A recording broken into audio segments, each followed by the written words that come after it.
Bienvenidos a Familias Horribles. Aquí rompemos el silencio sobre las experiencias en familias disfuncionales, porque ya es hora de dejar de normalizarlo. Sabemos lo difícil que es crecer en una familia así y lo desafiante que es romper el ciclo. Pero queremos que sepas que no estás solo ni sola, que nadie tiene derecho a maltratarte y que mereces paz y amor.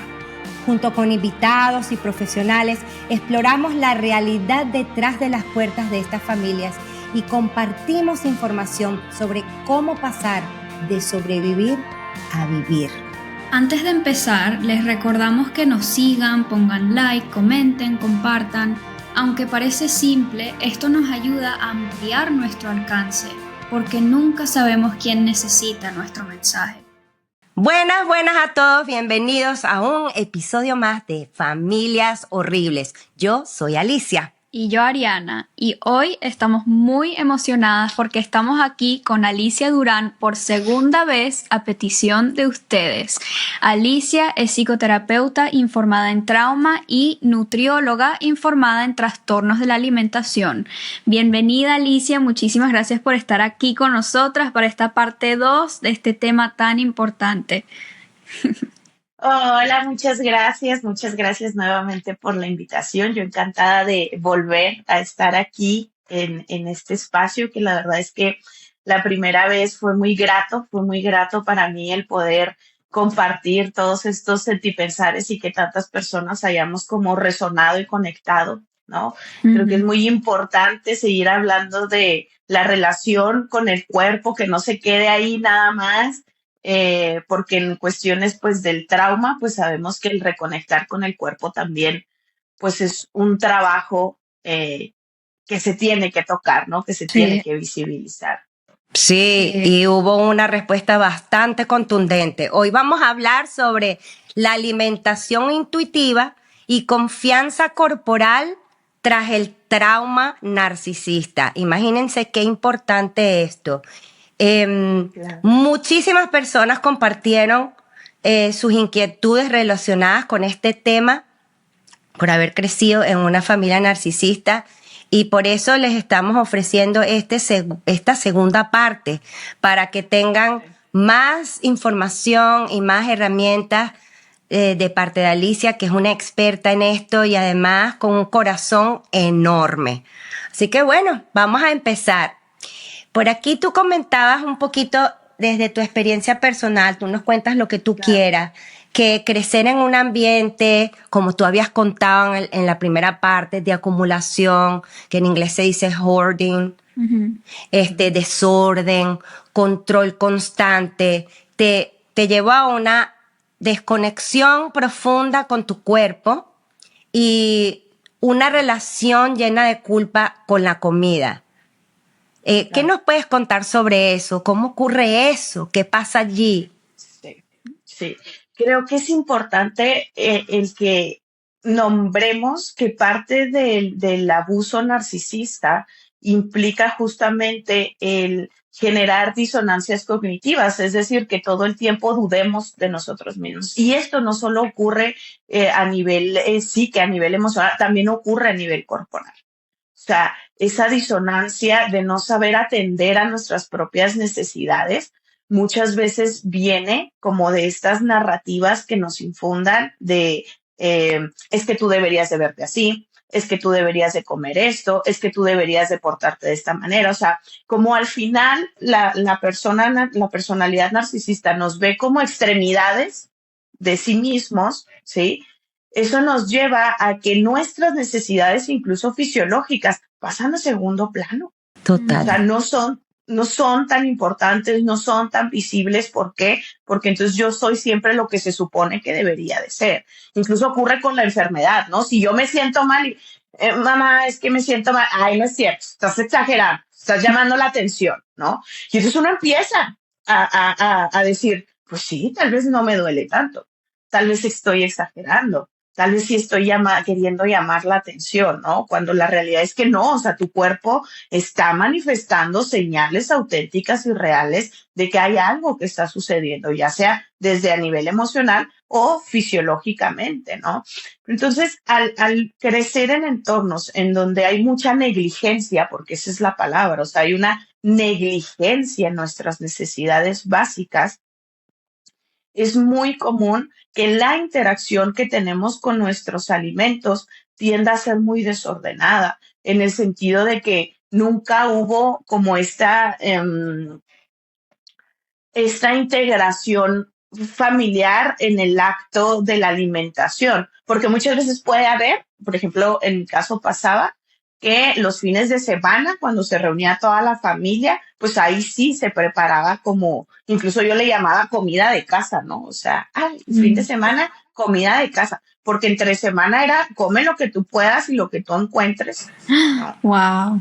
Y aunque se compraban alimentos, pues no había como una preparación, no había una Ujú. logística de un horario, ¿no? Y entonces, ¿cómo crece uno? Pues nada más así, siempre digo yo, modo silvestre, ¿no? Ahí Sí. lo que agarre, lo que puede, nada más pellizcando cosas en el refrigerador y demás. Pero los fines de semana yo decía, ay, ahora sí ya vamos a comer comida de casa. Porque el fin de semana que se reunía toda la familia, pues ahí sí se cocinaba como Ujú. tal, ¿no? Pero esa es la diferencia, ¿no? Que muchas veces cuando sí hay esa interacción familiar, aún así no se siente la comunión de compartir el alimento, porque entonces en la mesa se empieza a criticar a otros, se empieza a discutir, te empiezan a juzgar a ti misma, ¿no? En tus decisiones incluso alimentarias. Si se fijan en las dinámicas de familias horribles, ¿sí? La interacción con los alimentos es problemática de muchas maneras, ¿sí? Mm, Tanto de que si te cuestionan lo que comes, tanto que si no se te dio como una estructura de la relación con tus alimentos o al revés, se te dio una estructura sumamente rígida, ¿no? ujú. En donde así es como tienes que hacerlo y si lo haces al revés, entonces estás mal, ¿no? O sea, al final volvemos, siempre se mueven desde los extremos, ¿no? Desde la polaridad de las cosas. Ujú. Y entonces eso nos lleva a no poder tener una conexión también emocional con los alimentos. El episodio anterior, si no lo han visto, para que se pasen a dar una vuelta por allá, platicábamos de que la alimentación no es solo nutrición, ¿no? O sea, también es placer, también es conexión, también es lenguaje, también es diálogo. Si yo viajo a otras partes, ¿qué voy a hacer? Probar toda la gastronomía de ese lugar, porque es cultura, ¿no? Sí. Entonces, la interacción con los alimentos es un lenguaje completo para el ser humano, pero en dinámicas de familias horribles nos perdemos de esa fascinación de poder conectar con los alimentos en todo su esplendor de lo que implica una alimentación saludable y muchas veces se termina resumiendo nada más a culpa ligado a este falso salutismo, ¿no? Ujú. De la nutrición, ¿sí? Pero que en realidad nada más nos está generando temor, vergüenza, una desconexión con nuestras sensaciones naturales de hambre y saciedad y pues finalmente también una desconexión con nuestro cuerpo, ¿no? Porque Mm, entonces empezamos a sentir que incluso todo lo que le pase a nuestro cuerpo, fíjense qué curioso, ¿no? O sea, empezamos a creer que todo lo que le pasa a mi cuerpo es porque no comí lo que debía comer o porque no hice el ejercicio que debía de hacer. Cuando en mm, realidad si somos honestos con nosotras mismas y observamos todo el contexto, pues a mí me parece súper lógico que en este presente, quienes somos sobrevivientes de familias horribles, pues de pronto haya ciertas enfermedades, haya ciertas problemáticas que de pronto ocurren en nuestra salud física y creo que seguir esta narrativa de es que fue porque yo comí mal, o fue porque no hago suficiente ejercicio, o fue porque no me cuido lo suficiente, es seguir apelando a la misma narrativa del trauma, ¿no? De ujú. culpabilizarme, en Mm. vez de empezar a reconocer, o sea, ¿cómo sería el reconocer y decir, pues sí, o sea, lo que estoy viviendo en el presente tiene sentido porque en el pasado mi cuerpo sobrevivió de tantas maneras, que si ahora que encontré la calma, que logré moverme a otros espacios donde había más serenidad, pues mi cuerpo me diga, oye, pues con permiso, pero yo voy a hablar porque ya Mm, me toca. Qué interesante. sí. Oye, Sí, y incluido ahí también el subir o bajar de peso, uno se culpa cuando en realidad eso puede ser por trauma también, no necesariamente por Claro. comer esto o no hacer ejercicio o sí hacer mucho ejercicio o lo que sea. sí, Pero claro, siempre nos enseñaron a culparnos. exactamente. Y me llama mucho la atención cómo uno se desconecta de las necesidades de su cuerpo con el trauma, lo que dijiste al principio. Fíjate tú que me acabas de hacer recordar que en una época de mi vida a mí se me olvidaba comer. Yo ni siquiera sentía hambre Ujú. porque se me olvidaba. Yo podía pasar tiempo sin comer, no tenía hambre. Y de repente decía, ay, yo no he comido, pero no lo sentí en mi cuerpo. Me Claro. acabas de hacer recordar eso. Qué impresión. Sí, a Uf, mí me pasaba exactamente igual y fíjate que incluso a mí me pasaba también en cuestiones como para ir al baño.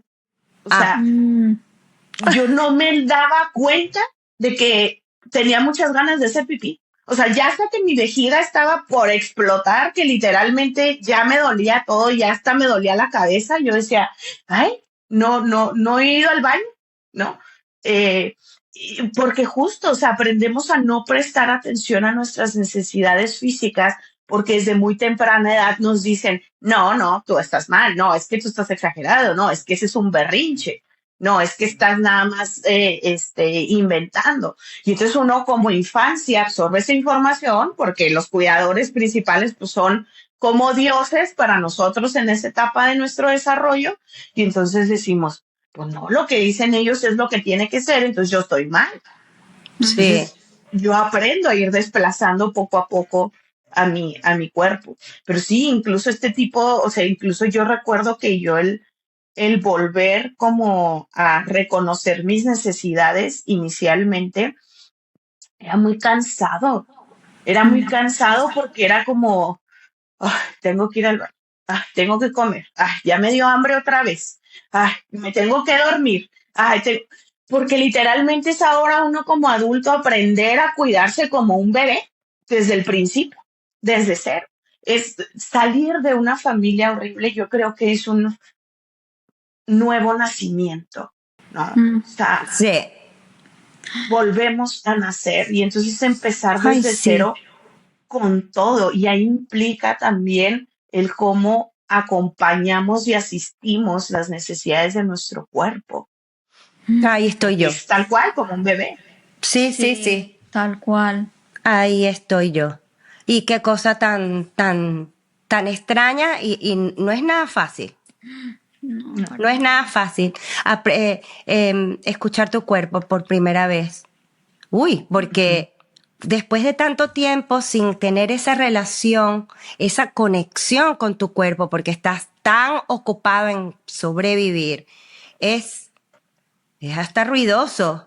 Sí, Es, iba a decir que es muy sí, agobiante, sí, porque tal cual como dijiste, de repente tienes todas estas señales que antes no tenías, ahora tienes hambre, ahora tienes que ir al baño, ahora tienes que descansar, ahora tienes que escribir esto, ahora quieres pintar, ve a pintar, ahora quieres, o sea, entonces es Sí, constantemente, o ahora tienes que decirle a esta persona y ponerle este límite porque no sé qué, y todo sí, y cuando antes uno está en modo automático sí, y tu sistema nervioso decide todo por ti y estás como a manos de tu sí, sistema nervioso y de los otros. Entonces, claro, de repente controlar todo, o sea, ir controlando tu vida es sí, o como sea, un trabajo escuchándote. completo.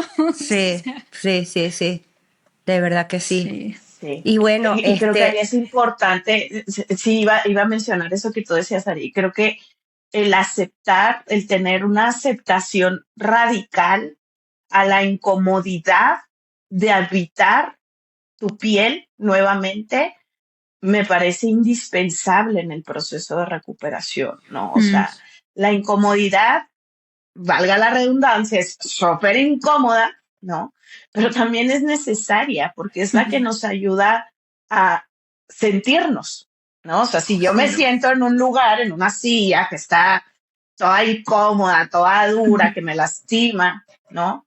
¿Qué es lo que voy a hacer? Pues moverme, cambiarme de Sí. lugar, reacomodarme, ¿no? Ujú. Entonces la incomodidad es una emoción muy potente en la reconexión con el cuerpo, porque me parece que sí es una emoción que aunque es incómoda, insisto, te ayuda a sentirte y entonces es importante aceptarla como tal, aceptar que es incómodo tener que atender mi hambre cada vez que la siento, que es incómodo tener que ir al baño en cuanto sale la sensación corporal, que es Ujú. incómodo cuando de pronto, no sé, empiezo con fluctuaciones hormonales, ya sea por mi ciclo menstrual, ya sea por la menopausia, y que esas se sienten tan marcadas, ¿no? O sea, que lo siento todo, o sea, empezamos a desarrollar, ahora nos vamos al otro punto, ¿no? O sea, pasamos de no sentir, ahora sentirlo todo Todo. en su Sí, máximo esplendor, ¿no? sí. Lo importante de esto es darnos cuenta que los seres humanos aprendemos a través de contrastar la información. Entonces, al vivir en esa polaridad del trauma, me parece un progreso el empezar a sentirlo todo, porque entonces Sí, ahí es donde vamos a poder encontrar el punto medio, ¿no? De decir, ah, ok, ya probé acá, ya sentí acá, ahora cómo empiezo a llegar a los puntos Ujú. más de sí. equilibrio. Ay, Sí. sí, qué hermoso. Sí, y me parece importante también mencionar que esta incomodidad, este agobio al salir de esa zona de confort, de esa zona como automática, es temporal. Ese agobio es temporal, porque Ujú. después cuando ya te empiezas a acomodar ahí y empiezas a entender tu cuerpo mejor y a poder poner tus límites o contacto cero, lo que sea, Sí, o aprender a comer más cómodamente para ti, sí, no hay quien te eche para atrás a esa zona otra vez. O sea, no hay sí, vuelta a ese sitio. Entonces es exacto, temporal. Sí, O sea que si hay un totalmente. trayecto, un sí, trayectorio, un trayecto. un Ujú. trayecto, Sí, una una trayectoria, trayectoria, sí. pero Sí, hay un sí. proceso y vas como teniendo una válvula y ya lo vas a Claro, saber cómo este, em, poner en el lugar donde sí, te conviene, donde te sientes bien, Sí. donde te sientes conectada. O sea, es un aprendizaje, es una práctica. eso. Ujú. Sí, Es, es un constante reaprendernos, ¿no? O sí, sea, Ujú. creo que para poder habitar nuestro cuerpo es importante reaprender cómo es escucharlo. Por ejemplo, un ejercicio que a mí me parece muy, muy esencial y que suelo de pronto aplicar a mis consultantes o que suelo como aplicarme a mí misma cuando me siento como desconectada con mi cuerpo, es también empezar a escuchar a mi cuerpo a través de las sensaciones. ¿A qué me refiero? En los acompañamientos terapéuticos comúnmente importa mucho la historia, o sea, importa qué fue lo que te pasó, ¿no? O sea, y es importante, por supuesto. Pero también hay acompañamientos psicoterapéuticos centrados en el cuerpo o centrados en esta parte sensorial, motriz, ¿sí? Que muchas veces también son importantes de contemplar en lo que es el trabajo del trauma. ¿Por qué? Porque si bien nuestra historia pues es significativa para poder entender por qué nos sentimos como nos sentimos, me parece que quien guarda esa memoria en nivel de sensaciones como tal es el cuerpo. ¿Por qué? sí, Porque el trauma nos lleva a que esta parte emocional yo la reprimí durante mucho tiempo. O sea, vamos a imaginar, esto es desde la línea de la dialéctico-conductual, que el plano emocional se divide en tres, ¿sí? Que es el plano emocional, el plano racional y el plano intuitivo, ¿no? Esas son como sí, las líneas de pensamiento por las cuales el cerebro actúa, ¿sí? quienes somos sobrevivientes de trauma aprendemos a no conectar con el intuitivo, ¿sí? Porque es sentir a mi cuerpo tal cual y entonces eso puede ser una explosión y una avalancha de ataques de ansiedad, ataques de pánico, ¿no? Pero tampoco podemos conectar completamente con el emocional. ¿Por qué? Porque el sistema, ¿no? Racional nos va a decir, no tenemos tiempo para eso. O sea, no hay tiempo para sentir, no hay tiempo para llorar, no hay tiempo para esto, no hay tiempo, hay que seguir adelante. Entonces Claro. nosotros aprendemos a guiarnos mucho sobre el plano racional, o sea, todo racional, racional, racional, racional. Entonces, quienes somos sobrevivientes de trauma, cuando llegamos a los espacios terapéuticos y empezamos a platicar desde nuestra historia, me pasa mucho que he escuchado, ¿no? Y he leído que muchos terapeutas se sorprenden de quienes somos sobrevivientes de trauma, porque la manera en la que contamos lo que hemos vivido, pues es como si no lo sintiéramos, ¿no? O sea, Sí, contamos como si cosas fuera una película. terribles, exacto, o sea, terribles, que el terapeuta se queda como, pero Sí. nosotros inmutados, ni lloramos, ni nada, o sea, solo decimos, no, pues me pasó esto y me hacían esto y esto y esto y esto y esto y podemos contarlo. ¿Por qué? Porque estamos conectados a nuestro plano racional. ¿Qué quiere decir? Lo entendemos, lo entendemos. Y lo reestructuramos y lo acomodamos y decimos, hacemos toda la línea de tiempo, ¿no? Por eso me pasó esto, por eso me siento como me siento, por eso, ta, ta, ta, ta, ta, ta. Pero eso también suele ser una respuesta al trauma, el racionalizar todo demasiado.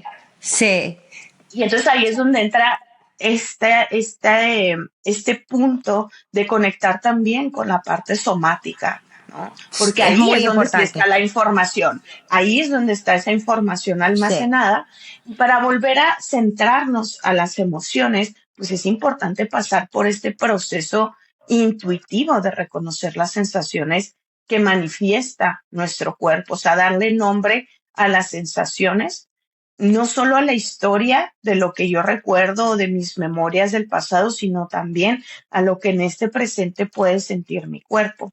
Les decía, un ejercicio somático que yo aplico mucho en mí o en mi consulta como para reestructurar mi pensamiento es, no sé si incluso ahorita yendo, quien nos esté escuchando y ustedes mismas, las invito a que podamos hacerlo, y es sí, que así como están sentadas, traten de tumbar toda su columna, o sea, dejarla caer por completo hacia enfrente, ¿sí?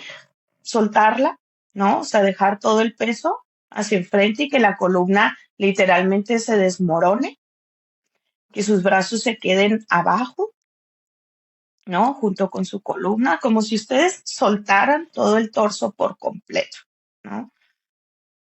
Y entonces al hacer esto, incluso si les sirve el cerrar un momento los ojos o ahí mismo, pero el punto es prestar atención a las sensaciones.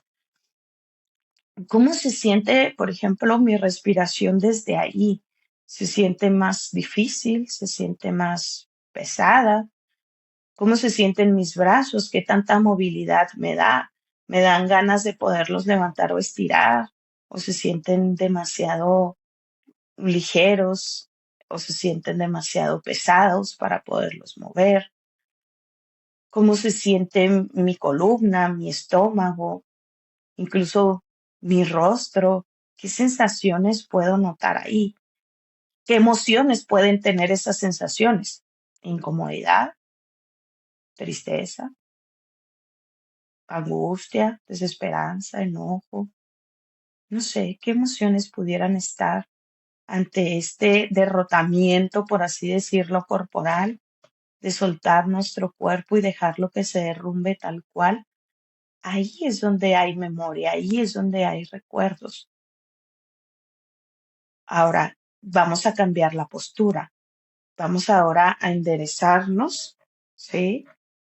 Ponernos, ¿no? Derechas. Quizás esto nos lleva como a acomodar un poco nuestros hombros, a estirar nuestras manos, a levantar nuestro mentón. Y ahora observemos cuál es la diferencia en esta posición, ¿no? ¿Cómo se siente? ¿Cómo se siente la respiración? cómo se sienten los movimientos de mis brazos, cómo se sienten los pensamientos en esta posición, cuáles son las emociones que empiezan a dar nombre a estas sensaciones. Me siento con un poco más de vitalidad, con un poco más de apertura. Sí, Ahí es donde notamos pequeñas diferencias, ¿no? De cómo sí, entonces el cuerpo tiene una conexión significativa con nuestros procesos emocionales y cómo va reflejando justamente eso. Y acá entra la percepción, la autoimagen. Cada vez que yo me empiezo a sentir pequeña, frágil, invalidada, enojada, mi cuerpo también lo empieza a reflejar, ¿no? Mi postura empieza a cambiar, mi tono de voz al hablar empieza a ser diferente.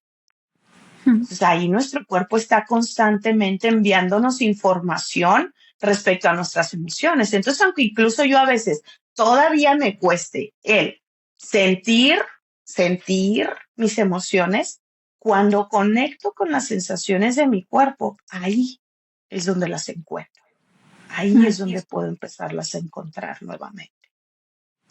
qué, Wow, qué belleza. que me encantó ese ejercicio. El Gracias ejercicio, por hacerlo. sí, el ejercicio es fantástico y eso yo Sí. creo que a la gente le va a ayudar muchísimo. Sí, se siente la diferencia. Total, Total. O sea, total y absolutamente. Yo no lo había hecho así, yo lo hago es y lo hago con mis consultantes también, es cuando uno está triste, cuando uno está mal, tiende a mirar hacia abajo, tiende a tener Sí, esta postura. Y siempre digo, mira hacia arriba, mira hacia allá arriba y todo cambia, porque es que cambia hasta claro. la perspectiva, Sí. lo que ves, como lo ves. Es como como wow, un descubrimiento. Me encanta. Sí. Bellísimo lo que acabas de hacer. Sí. Totalmente. Sí. Y tienes toda la razón, o sea, cambia por completo la perspectiva, porque muchas veces aprendimos a irnos así, ¿no? O sea, como caballitos, nada más hacia lo que nos decían que debía ser, y entonces perdemos perspectiva, se pierde esa visión de ver otras posibilidades, ¿no? Ante la vida, porque creemos que eso me dijeron y entonces así es, ¿no? Esa es la verdad absoluta. Pero el cambio de perspectiva muchas veces, con solo cambiar el campo visual en donde yo estoy, ¿sí? Me lleva a ampliar el panorama, ¿no? Si yo ahorita Sí. les dijera, me está dando mucha ansiedad y entonces yo me quiero salir de esta habitación porque ya me siento muy tensa y tengo mucha ansiedad, pero mi campo visual es nada más pues yo voy a empezar. ¿Y qué hago? Enfrente tengo una pared, ¿con qué la voy a romper? ¿Cómo voy a poder salir? Nadie me va a escuchar. Pero si yo cambio mi campo visual, volteo para acá y digo, ahí está la puerta, pues me salgo un Exacto. poco. Entonces el cambio visual definitivamente también nos permite hacer un cambio de perspectiva.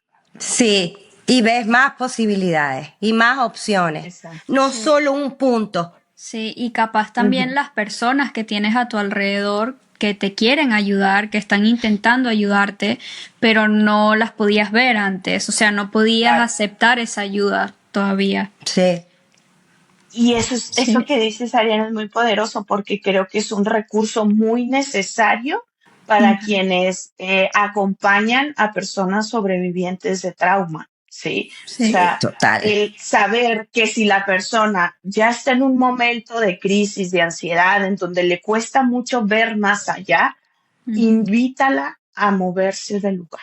Antes de quererle explicar, antes de quererla contener y abrazar en ese momento, cambien la zona en Sí. donde están. Así como eso que tú me estás diciendo, estás sintiendo está muy bien, ven, vamos para acá, ¿no? O sea, Sí. con poquito que muevas a la persona, eso va a tener un impacto muy significativo para volver a conectar con el aquí y el ahora. Sí. Wow, Total. qué maravilla lo que acabas de decir. De verdad, solo con cambiarla de lugar ya inmediatamente hay una diferencia. Claro, Wow. Sí. claro, claro. Bueno, yo creo que ya podemos pasar a esta sección que me parece súper, súper interesante. Y tiene que ver con la alimentación intuitiva y cómo Sí, reaprender a confiar en el cuerpo. sí. ¡Ay! Yo necesito tanto esto. Entonces, Ujú, para que entiendan nuestra audiencia, ¿qué es la alimentación intuitiva? ujú. Bueno, la alimentación intuitiva vamos a definirla como la capacidad que todos los seres humanos poseemos para conectar con nuestros instintos naturales de hambre y de saciedad. O sea, un bebé es completamente intuitivo, sabe lo que necesita, pero como mencionábamos en el episodio anterior, lo que nos lleva a esa desconexión de nuestras señales es justamente estas narrativas sociales de permitido o prohibido. Está bien comer, no está bien comer, no es a tu hora, o no te levantes de la mesa hasta que te acabes todo el plato, ¿no? Imagínense ahí la disonancia horrible, ¿no? O sea, en la infancia te decía no te levantes de la mesa hasta que te acabes todo, si no eres malcriada, y ya cuando estás más grande, oye, estás muy gorda, para de comer, ¿no? Y tú dices, pues Sí.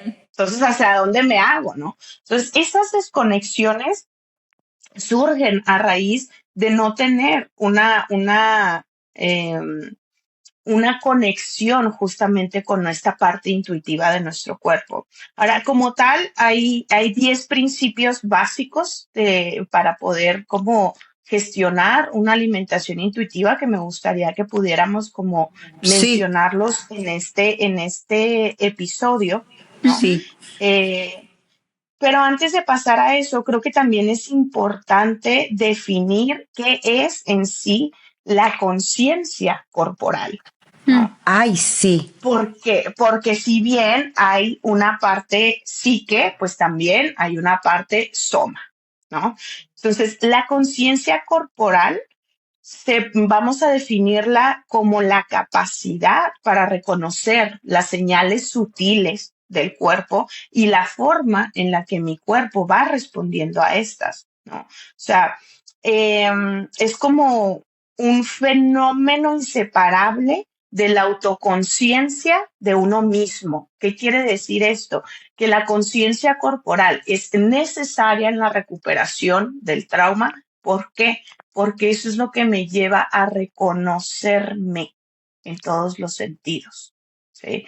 No es solo entender lo que me pasó y cómo me hizo sentir, es también conectar con mi cuerpo para entonces poderme reconocer, porque ya hemos hablado de que quienes somos sobrevivientes de trauma, muchas veces reconocernos es dificilísimo. O sea, el podernos ver es muy difícil y por eso muchas personas del exterior nos dicen, pero es que yo veo que pasa esto y vives esto y esto está muy bien, pero uno sigue en el automático. Entonces la conciencia corporal es la que me permite conectar otra vez con el aquí y el ahora, ¿no? ujú. Eh, ¿Me puedes dar un ejemplo de, o sea, lo que estás diciendo de poder Sí, reconocerme? sí, sí. Creo que un ejemplo muy, muy, muy básico para entender la conciencia corporal y cómo es reconocerme es volver a empezar a hacer este recorrido con los sentidos. O sea, Mm, volver a apropiarme de cada uno de mis sentidos. Y en ese punto es importante recordar cada uno de los sentidos que el cuerpo posee, ¿sí? Los 5 básicos que todos logramos ubicar perfectamente pues son el gusto, el olfato, el tacto, la vista, el oído, ¿no? Claro, también no vamos a omitir a las personas con discapacidades o con capacidades diferentes, ¿no? Que Ujú, quizás alguno de estos sentidos lo tengan menos o más desarrollado, ¿no? Pero al final el punto es conectar con los sentidos que sean para mí dentro de mi desarrollo psicomotriz, pues que yo pueda ejecutar, ¿no? Pero los 5 principales son el gusto, el olfato, el tacto, la vista y el oído. Pero esos no son los únicos sentidos que tenemos, ujú, ¿sí? Hay otros sentidos que también son importantes, ¿no? Como lo son, por ejemplo, la termocepción. La termocepción tiene que ver con la regulación de la temperatura del cuerpo, ¿sí?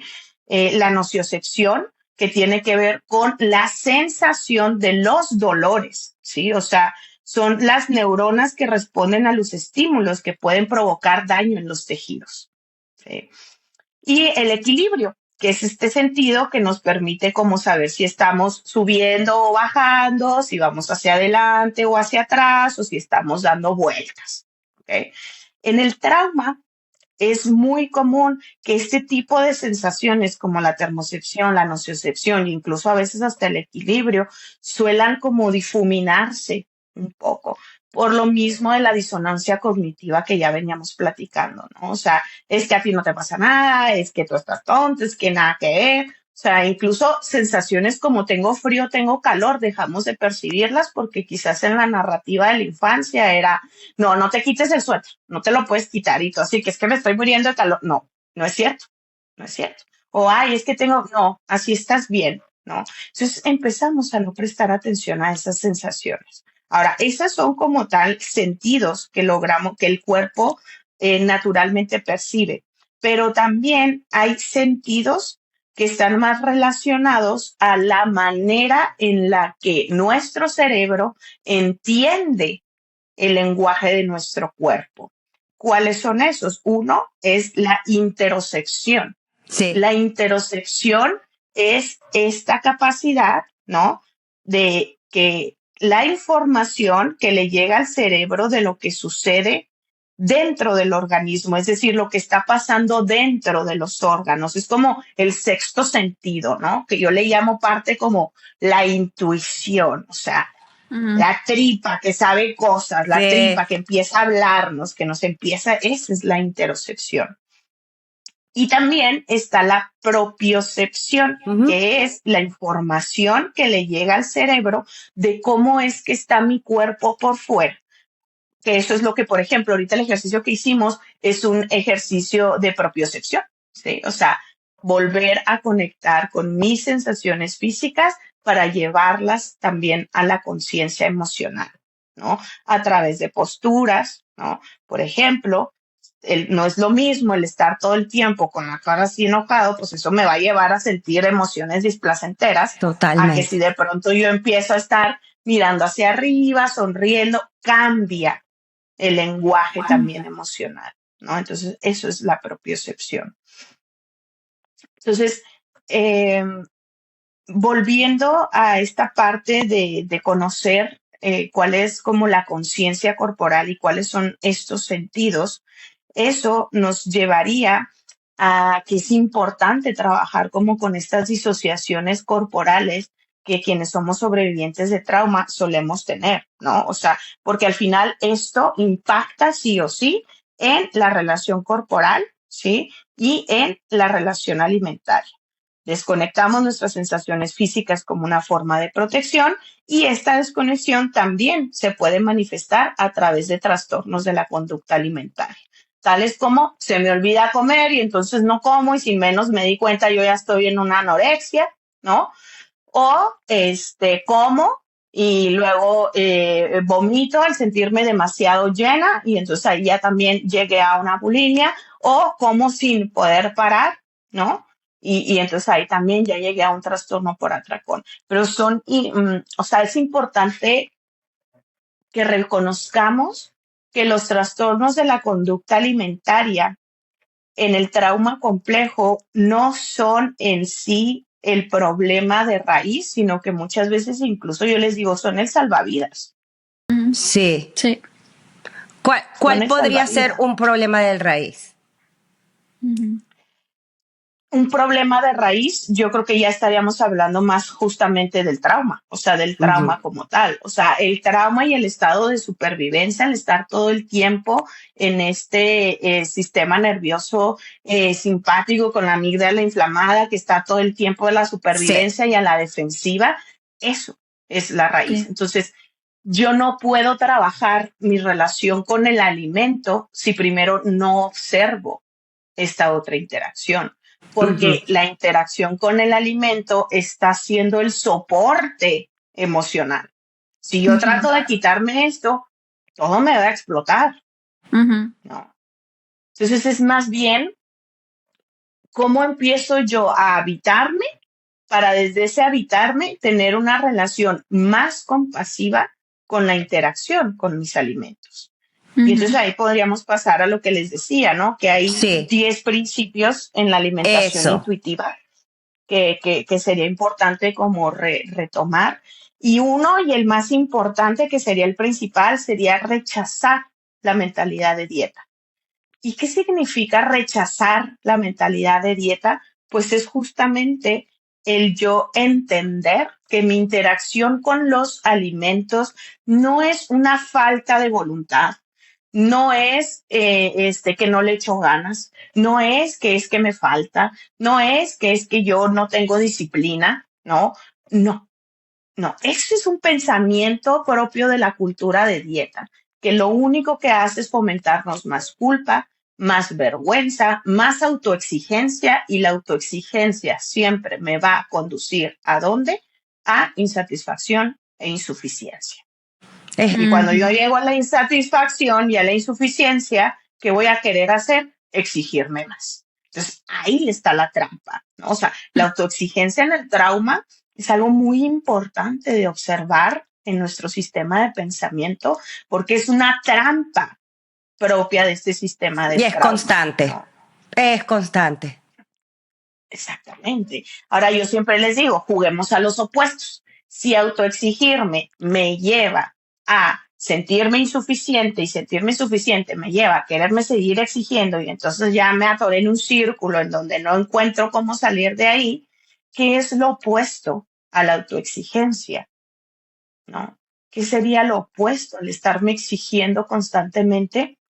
Pues la autocompasión, ¿no? La autocompasión. Sí. Eso es muy importante cuando inicias ese proceso de sanación. Poco a poco aprender a tener esa autocompasión y Claro, paciencia con uno mismo. Sí, Sí. sí, sí, sí. totalmente. Entonces, rechazar esta línea de dietas que es completamente rígida y que no es sostenible a largo plazo es importante para poder conectar con una alimentación más intuitiva, más consciente, ¿no? Y eso nos llevaría al punto 2, que el punto 2 nos habla de aprender a honrar nuestra hambre. ¿Por qué es importante honrar el hambre? Porque nos manifiesta que estamos vivos. Ay, ay, de verdad que me da, no sé, sentimientos. Sí, Sí. es que Es, eso es el hambre, es es que, y, sabernos vivos. sí, es que regresando un momento al punto 1, la culpa que da sientes un fracaso tras otro. Entonces, ya ahora que mencionas el punto 2, donde honrar el hambre, sentir que estás vivo, ya ves tu hambre de una manera tan distinta, simplemente nutrir tu vida. No es, Exacto. Sí, cuando tienes hambre, tu cuerpo está pidiendo energía, porque la comida es energía. Tu cuerpo no puede funcionar sin esa energía, sin en tu esa comida. cerebro. Sí. Sí. Exacto, exacto. O sea, el hambre es un proceso biológico normal, normal, ¿no? Pero esta cultura de dieta nos ha llevado a temer cuando queremos comer, De ¿no? O ignorarlo. sea, entonces, a ignorarlo, sí, a no Sí, atender. tienes ¿Tienes hambre, hambre? No, pero toma sí, agua, ¿no? Toma sí, agua, toma agua, tómate un té o no, tienes que esperar 2 horas más porque si no, sí, ¿no? ¿No? Entonces, total. el cuerpo, bajo esto que hablábamos ahorita de todos los sentidos corporales que habitamos, el cuerpo necesita saber y necesita confiar en que siempre tendrá acceso a los alimentos.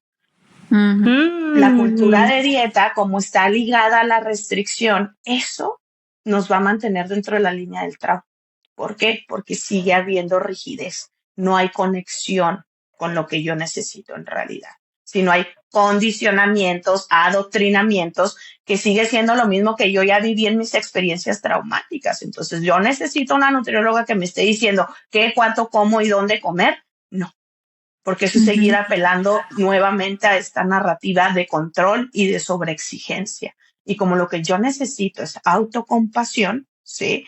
Entonces, yo necesito saber y confiar en que siempre puedo tener acceso a los alimentos cuando los necesite, porque eso va a ayudar a mi sistema nervioso a mantenerse regulado.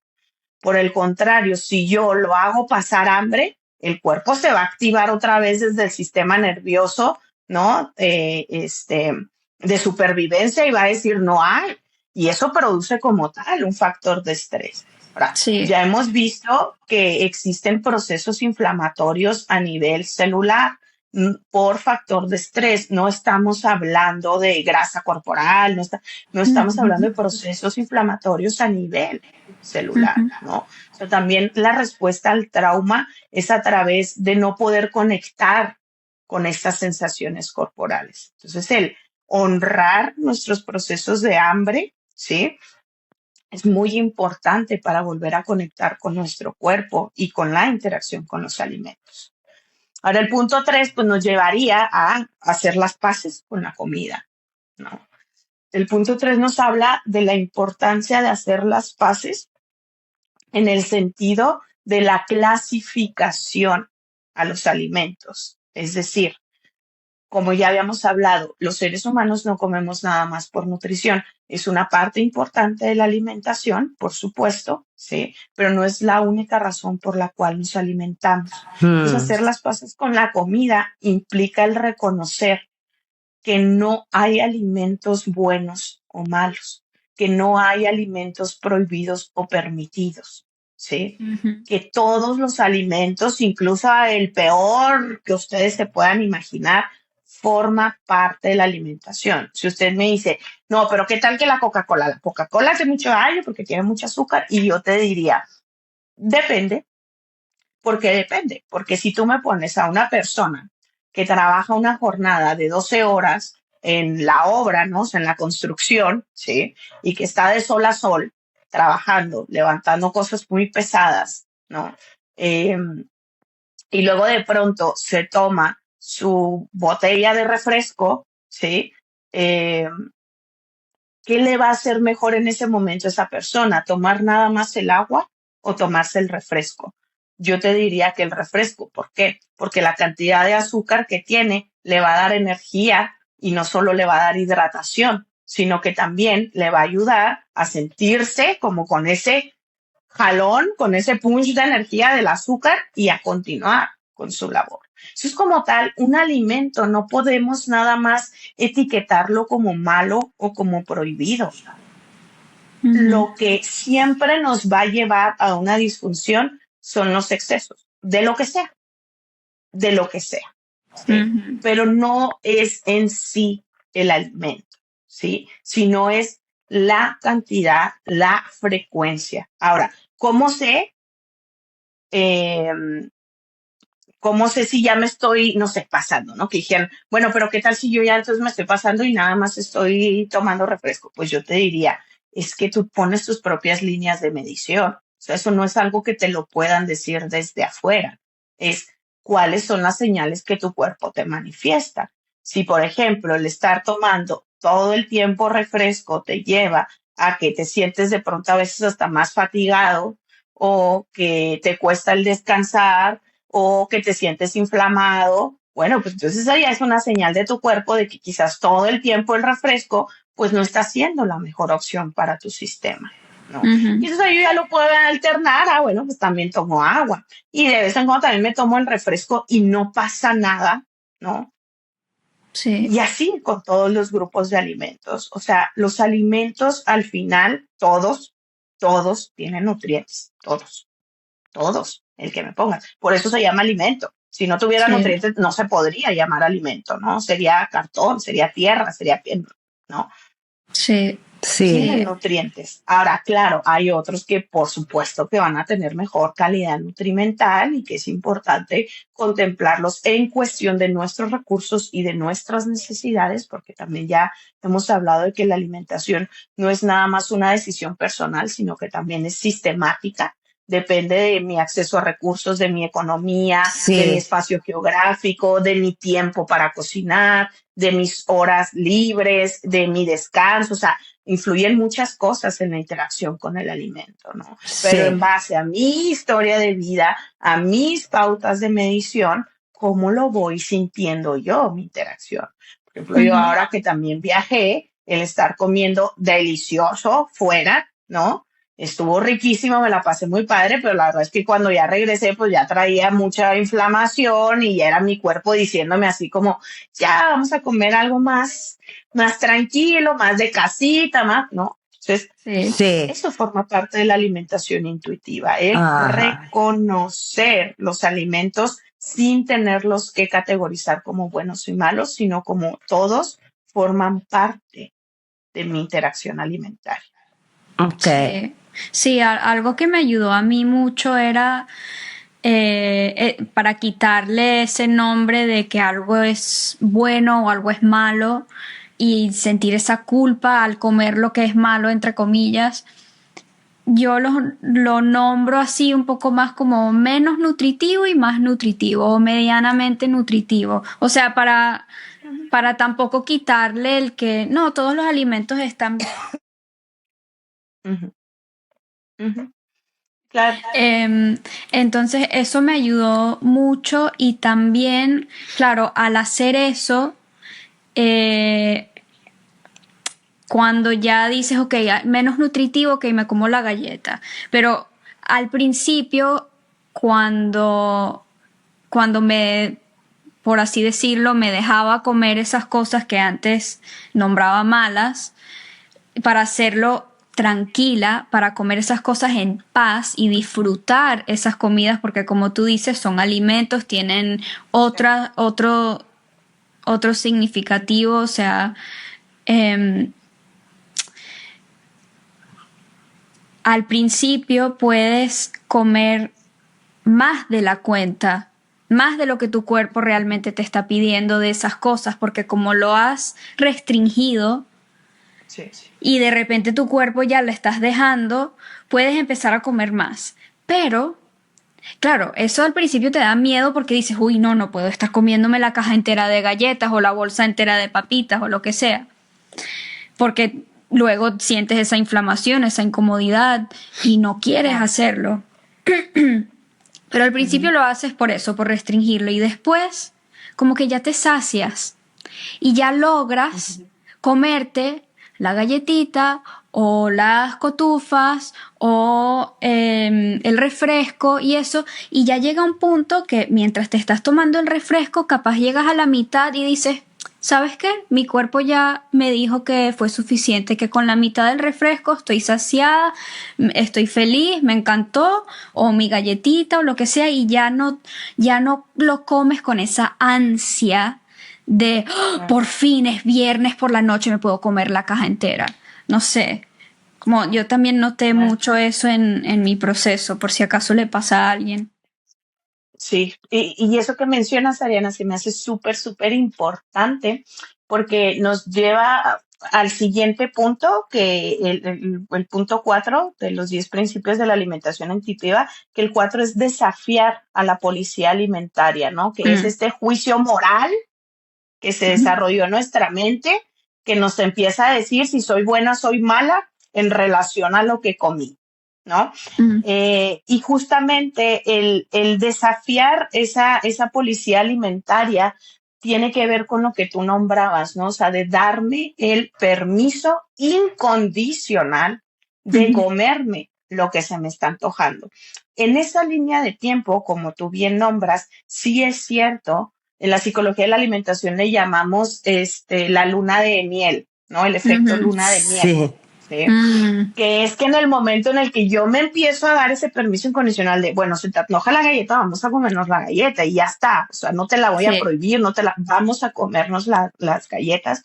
En ese momento, el cuerpo va a empezar a querer probar, o sea, va a decir, ah, sí, me vas a dejar comer lo que yo quiera, no me vas a poner límites, ya no hay restricción, ya no va a haber culpa, ¿no? A ver, vamos a comernos también esto y esto y esto y esto. O sea, va a empezar, o sea, lo primero que se me va a empezar a antojar a mí de ley es todo lo que a lo largo de mi vida yo me he restringido, me he prohibido. Ese Sí. es el efecto luna de miel, sí. Pero para poder explicar la importancia de aceptar también esto como un proceso de reorganización, ¿sí? Porque muchas veces creemos que ahí ya nunca vamos a parar. No, no, sí vamos a parar, ¿no? Ujú. Pero un ejemplo que yo siempre les comparto es esta metáfora de imagínense a un niño que no recuerdo si en el episodio pasado lo compartí, pero bueno, igual No lo vuelvo a importa, compartir. compártelo. Que imagínense a un niño que lo que más quería era un carrito de juguete y entonces se lo compran, pero le dicen, pues es tuyo y todo, pero no vas a jugar con él, no vas a jugar con él y ahí se va a quedar nada más, ¿no? En una vitrina. Entonces en ese momento el niño empieza a sentir mucha ansiedad porque sabe que es suyo, pero no está permitido el jugar con él. Y entonces, ¿qué va a pasar? Que el niño se sienta horas en esa vitrina observando ese juguete, pensando en todo lo que podría hacer si pudiera permitirse jugar con él, a dónde lo llevaría, quién se lo presumiría, eh, cómo jugaría con él, o sea, empieza a imaginar y a imaginar y a imaginar, y eso lo lleva a que deja de jugar con sus demás carritos, les deja de prestar atención a sus demás juguetes, porque entonces empieza a producirse en él a raíz de la restricción, una idealización de ese carrito. Lo ve como, wow, eso sería lo mejor que a mí me pudiera pasar. ¿Sí? Conforme pasan los días, de pronto deciden darle ese carrito y le dicen, ahí está, toma, eres libre de hacer lo que quieras con él. En ese momento el niño se va a volver eufórico de esa libertad. ¿Y qué va a hacer? Que igual sus juguetes, al carajo, este es mi carrito. Y entonces va a Sí. ser el carrito, el carrito, el carrito, el carrito, el carrito, para acá y para allá, y me lo llevo a dormir, y me lo llevo a la escuela, y lo traigo para todas partes conmigo, ¿sí? Pero ¿qué creen que pase después de unas 2 semanas en los que está juegue y juegue y juegue y juegue nada más con ese carrito? Que pasa de de la idealización a la normalización. ¿Qué le permitió hacer esa transición? Ujú. El permitirse jugar sin ninguna restricción con él. Y entonces cuando llega la normalización, de pronto un día dice, pues ya, es un carrito, Total. ¿sí?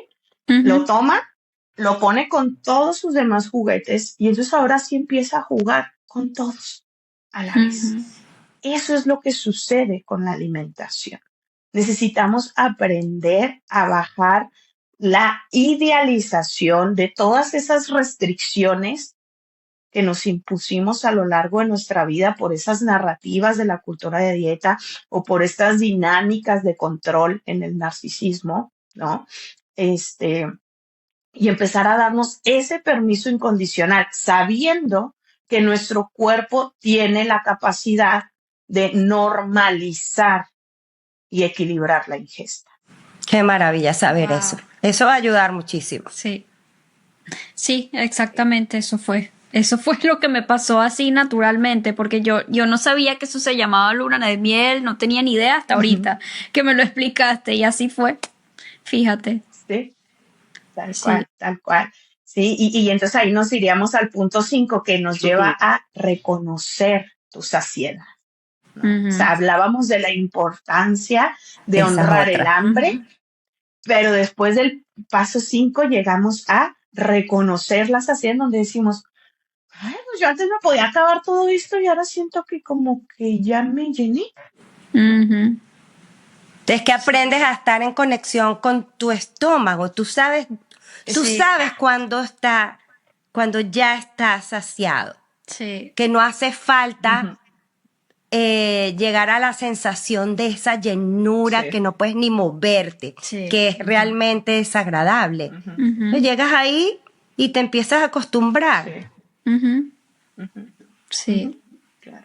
y no te has Ahora, una limitado de cosa, sí, probar las cosas, de comer Exacto. todas las cosas. Con tu postre y Simplemente, todo. en vez de comerte 3 pedazos de exacto. torta así desde la luna de miel, llega un momento que tú Ujú. sabes cuánto poquito de torta te comes, no te restringe, pero ya tú sabes Sí. hasta cuándo. Tú lo ¿Hasta dónde? sientes en tu Exacto, estómago. Sí. exacto, exacto. Ajá.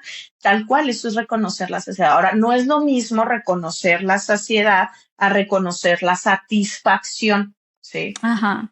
Porque también ahí nos puede suceder esto, ¿no? Que en cuestión de saciedad, yo ya me siento fisiológicamente llena, satisfecha, ¿sí? Sí, Pero muchas veces, a pesar de esa saciedad, puede haber una sensación de insatisfacción, que es sí, lo que yo llamo como el dulcito, ¿no? O sea, el Sí. postrecito. ¿Sí? Sí. ¿Por qué es importante el dulcito y el postrecito muchas veces también? Porque el hambre emocional también es un recurso necesario para la autogestión de las emociones. Entonces, esto puede ocurrir mucho, sobre todo cuando estoy transitando momentos de mucha ansiedad, cambios, fluctuaciones en mis hormonas, ¿sí? Ahí es súper común que aparezca eso, por eso es importante entenderlo, porque si bien yo puedo sentirme saciada, eso no significa que me vaya a sentir completamente satisfecha, sobre todo exacto. cuando estoy Ajá. pasando esos momentos de desequilibrio emocional.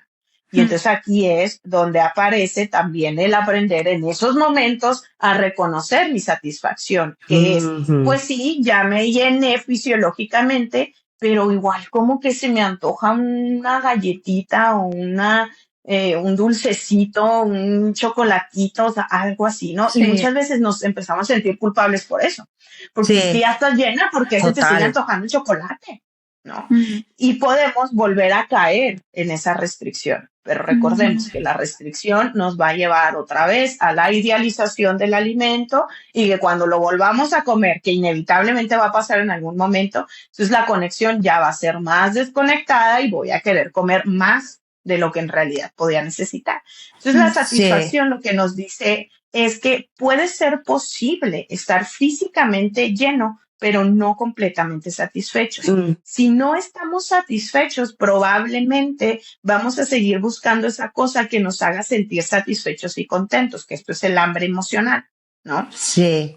Y cuando logramos entonces comer lo que realmente queremos, los sentimientos de satisfacción nos van a ayudar a decir, ah, ok, ya me lo comí. Contrario a que muchas veces ya estoy saciada, pero se me antoja el chocolate y digo, no, no, no, ya no.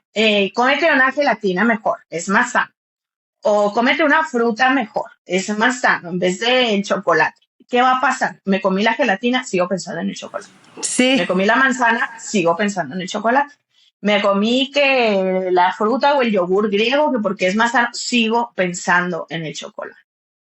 Y entonces voy a necesitar en algún punto comerme chocolate. Y entonces, en vez de yo comerme la gelatina, las frutas, el yogur griego, para llegar al chocolate, pues mejor cómete el chocolate desde el principio y se acabó, Ujú. Sí. Sí. ¿no? Yo me voy a seguir comiendo el chocolate. Claro que sí. Amo el chocolate y es negro, así que no pasa nada. Sí. Ujú, Me ujú, encanta. ya. Okay. Sí, Sí, sí, sí. también te quería preguntar que ahora me surge, porque yo creo que hay otra cosa que puede pasar, que por ejemplo estás viendo videos en el teléfono y te sale una torta de chocolate y dices, una torta de chocolate. Ujú, Pero claro, yo algo que he hecho es, en vez de, por ejemplo, ir directo a buscar la torta de chocolate para ujú, comérmela porque me antojó, espero media ujú, hora. Media hora haciendo, ujú, o sea, mi día normal, o sea, no hay media hora pensando en la torta, porque si no, no se te va a quitar sí, nunca de la cabeza. ujú, Y si en esa media hora todavía estoy pensando en ese alimento, si voy y busco, pues bueno, si es algo que tengo en la casa o lo que sea, si voy y busco y no sé cómo decirlo, o sea, escucho ese antojo. Pero si después de esa ujú, media hora ya me olvido y sigo con mi día y no pasa nada, en realidad ujú, fue como un momento en el que, claro, ves algo en tu teléfono que se ve rico y se te antoja, pero no necesariamente tu cuerpo realmente te lo está exacto, pidiendo. No claro, sé. claro. Y creo que ahí vamos justamente al punto 7, que es evaluar el hambre emocional. O sea, es decir, Mm, determinar para qué me va a servir, o sea, identificar, ¿no? Si ya estoy Sí. saciada fisiológicamente, pero todavía no me siento satisfecha, entonces eso significa que ya estoy hablando de hambre emocional, ¿sí? Y si Ujú. es un hambre emocional, Entonces ahí yo puedo decir, ok, en este momento el comerme el chocolate me va a ayudar a sentirme mejor, ¿sí? Ujú, Y ya está. Pero si lo que ocurre es que a lo mejor yo llegué a ese antojo o a esa hambre emocional, pero de pronto evalúo que también puede haber otros recursos, es decir, otros mecanismos que me ayudan a acompañar esa emoción, ¿sí? ujú, También eso es válido, ¿no? O sea, no si, o sea, el hambre emocional es una herramienta más de autorregulación, ¿sí? ujú, Entonces, o bien puedo utilizarla o bien puedo evaluar si en ese momento hay otros recursos de autorregulación emocional que me puedan ser útiles. ujú, Muchas veces definitivamente mi cuerpo me va a decir, no, pues mejor el chocolate, ¿no? Pero va a ujú, haber otros momentos en los que a lo mejor, no sé, yo estaba sintiendo tensión y se me empezó a antojar el chocolate, pero el momento en el que me permito hablar con mi red de apoyo y decir, oye, fíjate que he andado muy tensa por esto y esto, quizás a veces eso mismo hace que el chocolate ya no se sienta tan ujú, esencial, ujú. ¿sí? Sí. Mm, Entonces, el poder evaluar el hambre emocional implica primero el reconocimiento y la aceptación de este, pero también entender que mi cerebro puede tener opción A, B, C, D, E en cuestión de mis recursos de autorregulación. Ahora, si yo me he dado cuenta que el hambre emocional ha sido el único recurso que se instauró en mi sistema y que es el único al que puedo responder cuando siento muchas emociones o estoy muy tensa o abrumada, acá lo que yo les recomiendo es que empecemos a reeducar a nuestro cerebro a que hay más opciones. Esto significa que yo no voy a dejar de atender el hambre emocional en un inicio, sino Ujú, que la voy a acompañar con otras cosas. ¿Qué quiere decir esto? Se me antojó el chocolate y yo me doy cuenta que es por pura hambre emocional, en realidad estoy saciada y demás, pero la satisfacción no llega porque emocionalmente me siento colapsada o abrumada. Entonces yo lo que voy a hacer es que sí, me voy a comer el chocolate, pero mientras me como el chocolate, me lo voy a disfrutar de la mejor manera posible, utilizando todos mis sentidos, como este ejercicio que les platicaba la sesión pasada de comer como niños, ¿no? De sí, comer con las manos, de sentir, de probar, de saborear. Y después de comerme el chocolate, voy a buscar ¿qué otra cosa puede ser una herramienta de autorregulación? Y acá puede haber infinidad de cosas. Cada uno se puede armar su propia sí. lista de qué cosas suelen ayudarle a sentirle mejor. En mi caso, por ejemplo, salirme a ver mis plantas, hacer poner un video de meditación que me gusta mucho y que es ya como mi video predeterminado cuando siento ansiedad, el abrazar una almohada, el patear algo, ¿no? Cuidando que no me vaya a lastimar, el gritar fuerte, el cantar mi canción favorita, ¿sabes? O sea, puede haber muchas Sí, cosas más. Entonces la idea es armar mi propia lista de qué cosas yo sé que me ayudan a sentirme mejor emocionalmente. Y entonces cuando el hambre emocional aparezca, yo la atiendo, ¿sí? Porque volvemos, restricción no va a ser la opción, porque si no, vuelvo a caer otra vez en la ciclicidad. Entonces, atiendo esa hambre emocional, pero sumo otra herramienta de ujú, autorregulación. ¿Qué sí, nos va a ayudar a esto a largo plazo? Que poco a poco mi cerebro va a ir desarrollando esa flexibilidad de pensamiento para que cuando yo vuelva a caer en estos estímulos, mi cerebro ya diga, ah, tenemos plan A, B, C, D, E, F, ¿cuál utilizamos esta ujú. vez? ¿No? A sí, ampliar el mapa de posibilidades. ¿Sí? sí, Sí. sí, muy interesante. Ujú. Ujú, ujú. Esto va Wow. a ayudar mucho. Y ella, totalmente, totalmente. Y ahí creo que ya iríamos al punto 8, que es el punto como de los más complejos dentro de lo que es la reconexión con la alimentación intuitiva, que es respetar tu cuerpo para poder habitar, ¿no? Mm, El respetar a nuestro cuerpo. Y aquí creo que vamos a ir mucho con estos conceptos de autoimagen, de autopercepción, que desafortunadamente a quienes somos sobrevivientes de trauma, pues se nos ha dañado a sobremanera, ¿no? La manera en la que aprendimos a vernos a nosotros mismos frente al espejo, ¿sí?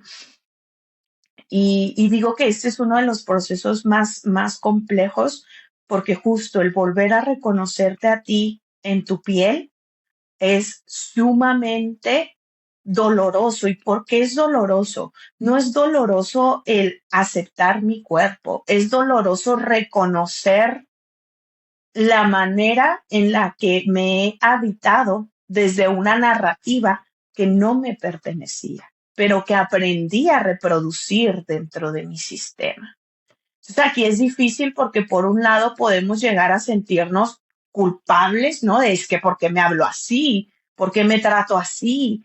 ¿Por qué cuando me veo me hago comentarios tan groseros, tan violentos?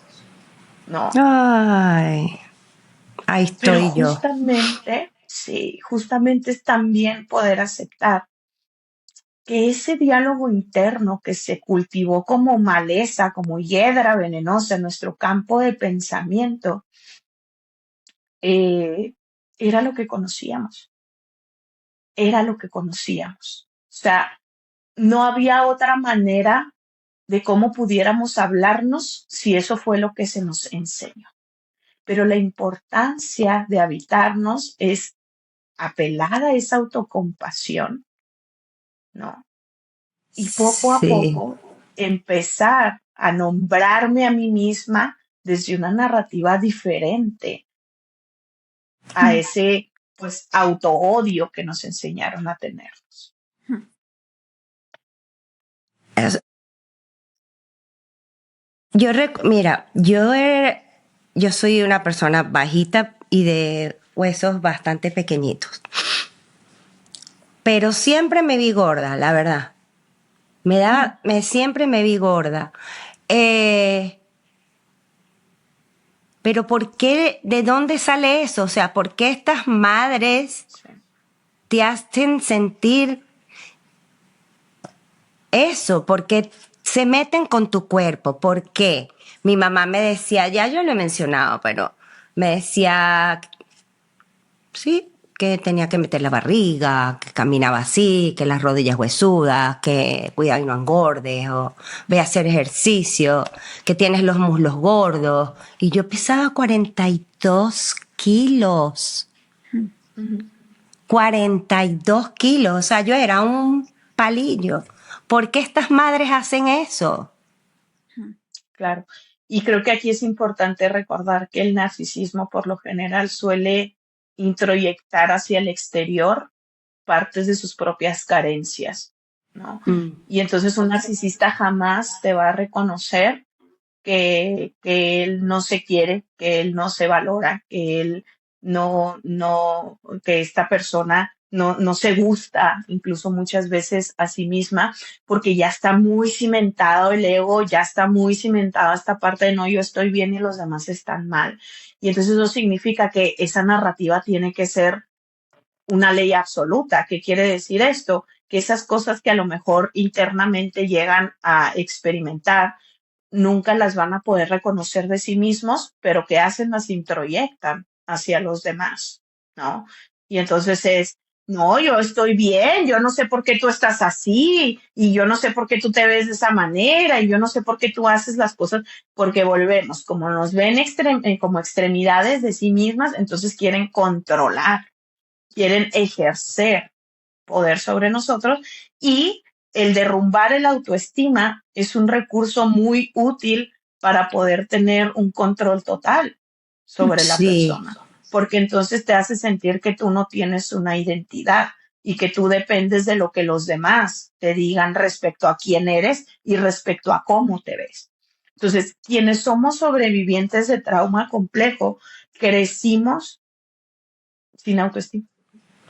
total y absolutamente. Entonces, claro, yo nunca me vi bien.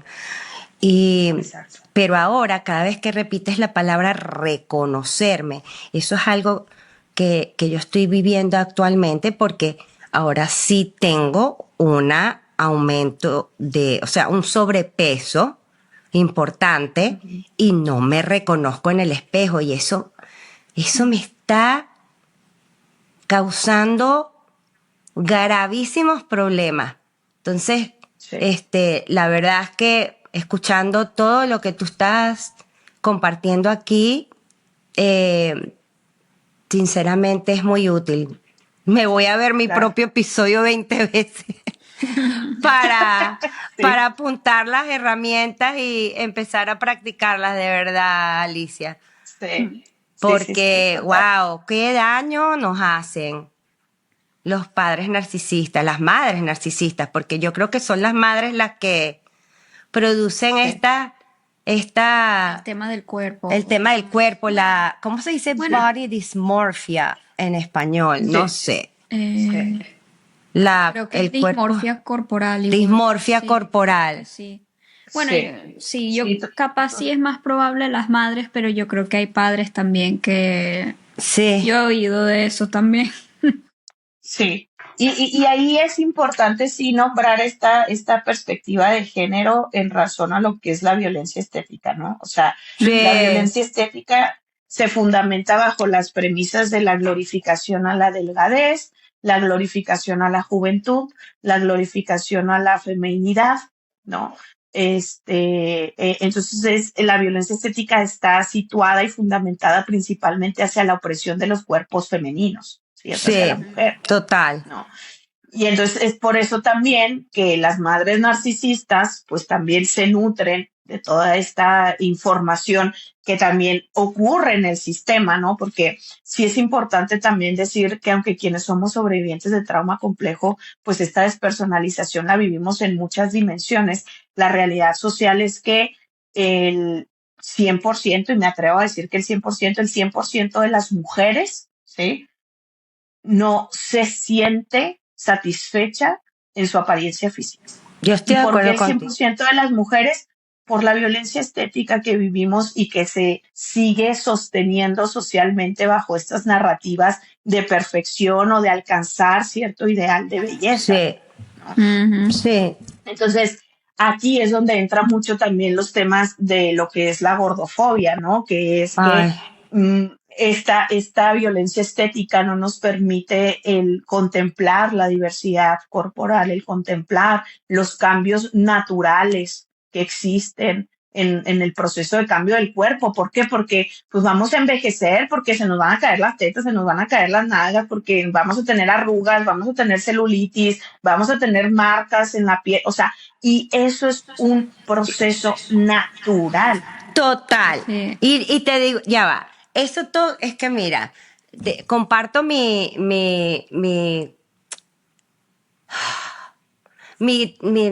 que mira, me tranco y todo, porque es algo Sí, que me tiene tan mal. Ujú. Todo eso que acabas de decir, yo lo acepto. Lo que no ujú, puedo aceptar es el exceso de peso. No ujú, lo puedo, me quiero meter debajo de mi cama. Me cuesta salir sí, de mi casa. No sí, quiero que nadie me vea. O sea, he sí, llegado a eso, nadie lo sabe, porque yo no lo cuento, no me atrevo a decirlo, lo digo aquí hoy, que ya ujú, hay bastante, no quiero ni que me vean. Yo nunca había sufrido de eso. Yo me imagino que muchas personas lo están viviendo y sí, espero que todo lo que estás expresando aquí eh, puedan ayudarles a tomar decisiones distintas, como por ejemplo contactarte y empezar un proceso contigo que les ayude a claro, rescatar el amor por su cuerpo y aceptarse y habitarse y reconocerse, porque yo por lo sí, menos ahora no estoy ahí. claro. Y eso que tú dices, Alicia, es muy valioso el ponerle nombre y te honro y te abrazo mucho por eso, porque es muy duro el nombrar lo mucho que de pronto no nos gusta nuestro cuerpo.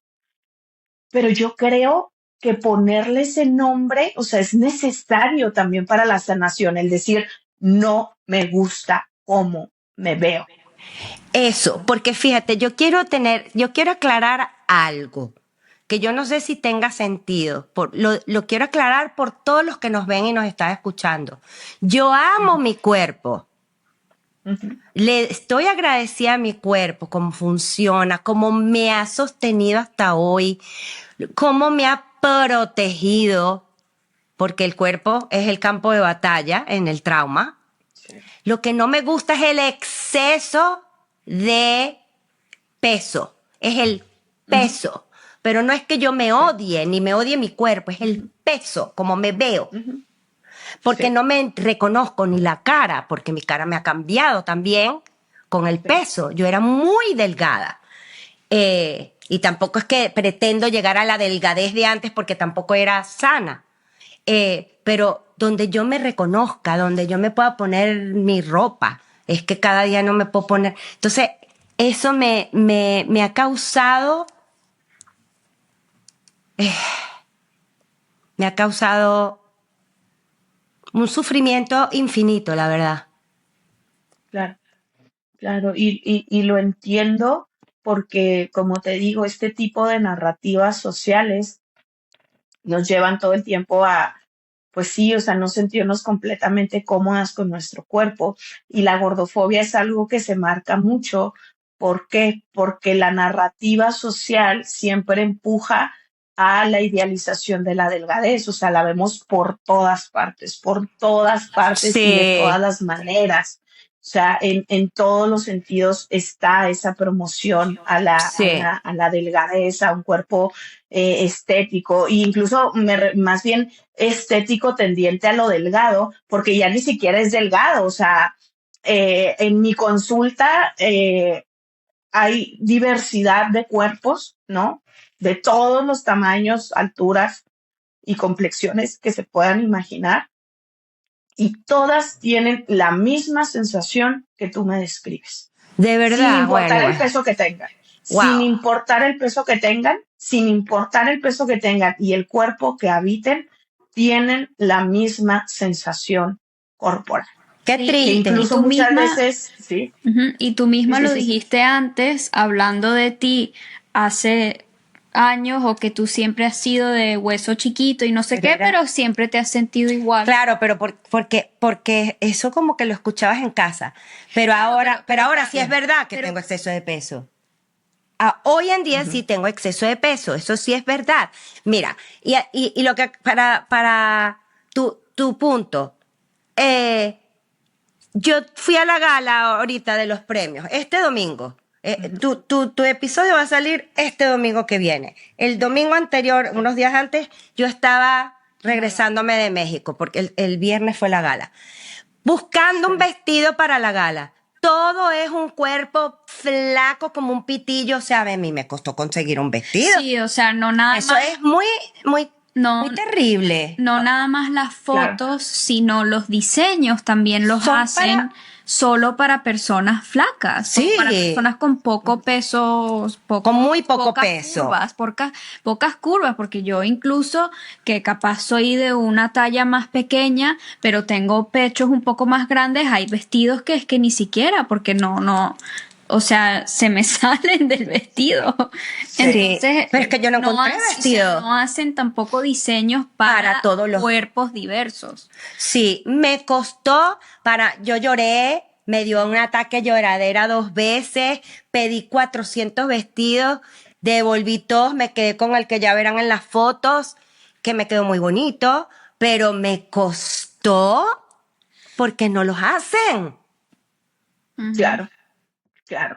Y ahí creo que también entra esta parte de reivindicar la relación con nuestros cuerpos desde un sentido revolucionario. ¿Por qué digo que revolucionario? Porque sistemáticamente, insisto, no importa el tamaño corporal que habites, socialmente te vas a sentir inaceptable, insuficiente, ¿no? O que te falta, o que te sobra, ¿no? Sí. Porque así Sí, es, o sea, o te sí, falta o te sobra, pero tu cuerpo nunca logra ser es suficiente bajo estas narrativas sociales que se fundamentan. Y acá quisiera que hiciéramos un pequeño ejercicio como de narrativa, porque eso ayuda mucho como a mover la percepción, sobre todo cuando tenemos muy anclado lo que yo llamo el falso sentimiento de gorda, ¿sí? ¿Por qué es falso sentimiento de gorda? Porque como tal, vamos a verlo así. a O ver, sea, cuando yo me miro frente al espejo, ¿sí? Y esto te digo, nos puede pasar, muy probablemente le pasa a todas las mujeres sin importar el cuerpo que habiten. Y aparece esta frase, ay, me tiré los lentes, a ver si se alcanza a leer. Ajá. Sí se lee, Sí. ¿no? Me siento gorda, Ajá. ¿sí? Quiero que analicemos dos cosas, lo que es sentir y lo que es la palabra gorda. Cuando Ajá. hablamos de sentir, vamos a ver, acentuarnos nada más en la palabra sentir. ¿Qué significa sentir? ¿Qué es sentir? Vamos a definir lo que sentir tiene que ver, pues, con sentimientos, ¿no? O sea, Ujú. sí. Entonces, los sentimientos como tal son emociones, ¿no?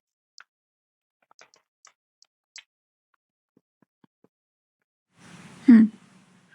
Pero cuando hablamos de la palabra gorda, ¿qué significa gorda? Para mí, Yo creo que para todos, bajo la gordofobia, gorda significa lo peor que me puede pasar en la vida, O sea, ¿no? básicamente Eh, cualquier poquito más de las modelos que están caminando por el por ujú, ese escenario con la ropa puesta. Con la no, yo ropa de no ujú. te puedo diseño puesta. responder esa pregunta porque las cosas que me van a salir por la boca son muy feas. Claro, pero Ujú, para uno ya etiquetarse como Pero es que es eso, gorda, como yo. para mí es cualquier talla más de las modelos que nos ponen en la cara todos los días. Ujú. Ahí ya ujú, eres gorda porque ya no estás dentro de lo que de la expectativa social que nos ponen. Y hasta claro. ahí las propias modelos que son a las Sí, que estamos mirando, ellas mismas se se sienten sienten gordas. gordas. Entonces es Se un sienten ciclo sin fin. exactamente, exactamente. Ay, no, para mí. Entonces, lo que quiero que desmenucemos es justamente lo que significa la palabra gorda en sí, no toda la connotación moral y emocional que se le ha Ujú, puesto a esa palabra. Ok. Cuando hablamos de gorda, estamos hablando de una descripción corporal. ujú, No es otra Ajá. cosa. Es lo ujú, mismo que decir alto, flaco, chaparro, ojos azules, cabello chino, cabello lacio, piel blanca, piel morena, ¿no? Es una descripción corporal. Ok. ujú, Incluso muchos de los activismos de la diversidad corporal hablan y nombran la palabra gorda, ¿no? O sea, sí, hay mujeres que se han apropiado de su cuerpo y han dicho, soy una mujer gorda. ujú. Y ya está. O sea, eso no Claro, tiene nada de malo, ¿no? O sea, es sí. la connotación negativa que le hemos dado a ese término y que socialmente lo hemos ido reproduciendo bajo un juicio moral y Ujú, social, ¿no? Que al final es estigmatizante, pero como tal es una descripción corporal. Ok. ¿Por qué hago esto? Porque ujú, entonces cuando yo entiendo que de esta frase que aparece en mi mente, cada vez que me miro frente al espejo o hacia que voy a medirme ropa o lo que sea, aparece un me siento gorda, tú estás teniendo aquí una distorsión en tu narrativa. ¿Por ujú, qué? Porque sentir tiene que ver con los sentimientos, con Ujú. las emociones, ¿sí? Y gorda tiene que ver con una descripción corporal que tiene que ver con lo físico. O sea que hay una Sí. distorsión. Yo no puedo ujú, sentirme gorda. No puedo. ujú. No se puede uno sentir gorda porque es como decir, me siento ojos azules, me Sí. siento Claro. pelo chino, me siento piel blanca. No me puedo sentir. Entonces ahí es donde yo los invito a cambiar la palabra gorda y que la llevemos al plano de las emociones. Si yo no me puedo sentir gorda, cuando yo me miro frente al espejo y me percibo gorda, ¿qué es lo que me hace sentir eso? ¿Qué te hace Ah. sentir en tu caso, Alicia? ¿Qué te hace sentir? Yo te podría decir que a mí me hace sentir enojo, Ujú. frustración, Ah, sí. tristeza, asco, Frustración. vergüenza, Todo ¿no? eso y más. Ujú, Pero que yo no ujú, digo me siento gorda, la verdad. ujú, Aunque es ujú. muy importante eso que acabas de decir, pues Sí. seguro la gente dice me siento gorda. Yo digo estoy, Ujú, ujú. estoy Porque y al me final siento. estamos hablando, Exactamente, estamos hablando de la percepción que tú estás recibiendo en relación a lo que te enseñaron que significa ser Sí, gorda, ¿sí? ajá, Por eso quiero que volvamos al plano emocional, o sea, ¿qué es la emoción que está debajo de eso? Enojo, vergüenza, culpa, sí, tristeza, frustración, rabia. Ok, entonces cuando logramos darle ese nombre a lo que es desde las emociones, lo que estamos haciendo es que le estamos quitando el foco nada sí, más a la narrativa física. ¿Por qué? sí, Porque en sí el problema no es tanto mi tamaño corporal, porque ya nos dimos cuenta que sin importar el tamaño corporal siempre va a haber cierta insatisfacción, sí, Sí. va a aparecer Tú inevitablemente. misma. Lo dijiste Entonces, antes en el episodio, tú misma en toda tu vida nunca has estado satisfecha. no, Bueno, no, ujú, pero ahora sí veo la verdad, antes no lo estaba. Bueno, no ujú. importa. Y eso justamente, Alicia, nos lleva a el reconocimiento de lo que es mi cuerpo en el aquí y el ahora, porque yo planteo dos escenarios. Un escenario en el que yo puedo seguir luchando con mi cuerpo como lo he hecho toda la vida, porque sí, como dices tú, el cuerpo se convierte en el campo de batalla y entonces Sí, puedo seguir en esa lucha conmigo de que mi cuerpo no es el que yo quisiera que fuera, ¿no? sí, O puedo trasladarme, moverme de la autoexigencia a este camino de autocompasión en donde yo viva esta aceptación radical de lo que es mi cuerpo en el aquí y el ahora, por el simple hecho, fíjate qué interesante, por el simple hecho de que es lo que es y el que yo me lleve a quererlo cambiar. O sea, vamos a ser realistas, vamos a ser completamente realistas. Aquí en este momento, a esta hora, el cuerpo en donde tú estás posicionada es tu cuerpo. O sea, sí, no lo podemos evitar, no lo podemos negar, no lo podemos cambiar en este aquí y ahora. en este momento, sí, Y esa aceptación radical es la que me permite decir, pues si este es mi cuerpo en el que estoy habitando en este presente, aquí y ahora, y eso es lo que es, eso no significa que yo no tenga derecho a vivir mi vida como a mí me plazca, que yo así no es. tenga derecho a sentirme como yo me quiera sentir, que yo no tenga derecho a vivir lo que yo quiera vivir. Entonces, esa es la trampa también del trauma. Cuando yo me Sí, llevo a esta creencia de que tengo que seguir luchando para que mi cuerpo sea lo que se supone que debería de ser, otra vez caí en la autoexigencia y otra vez caí en la insatisfacción. sí, ¿Sí? Pero darle el reconocimiento a mi cuerpo de, pues bueno, cuerpo, no me gustas, ¿qué te digo? Te veo en el espejo, no me gustas y entiendo que no me gustas porque fue lo que la narrativa social siempre nos ha empujado, ¿no? A ver, pero aún así, por eso les digo que esto es un acto sumamente revolucionario, ¿sí? Pero aún así voy a vivir mi vida porque tengo derecho a vivirla sí. como yo quiera. Porque Mm, si no, entonces me limito a que no quiero que nadie me vea, a que no quiero claro. salir, Muy a que mira empoderante. cómo se me ve la ropa, a que mira cómo esto, ¿no? Y entonces empezar a cambiar a decir, pues no me gusta, pero es lo que es. Por ejemplo, yo justamente ayer fui a tomarme las fotografías, va a ser la ceremonia de mi máster. ujú, Entonces nos fuimos como a la fotografía de la toga y el birrete y eso.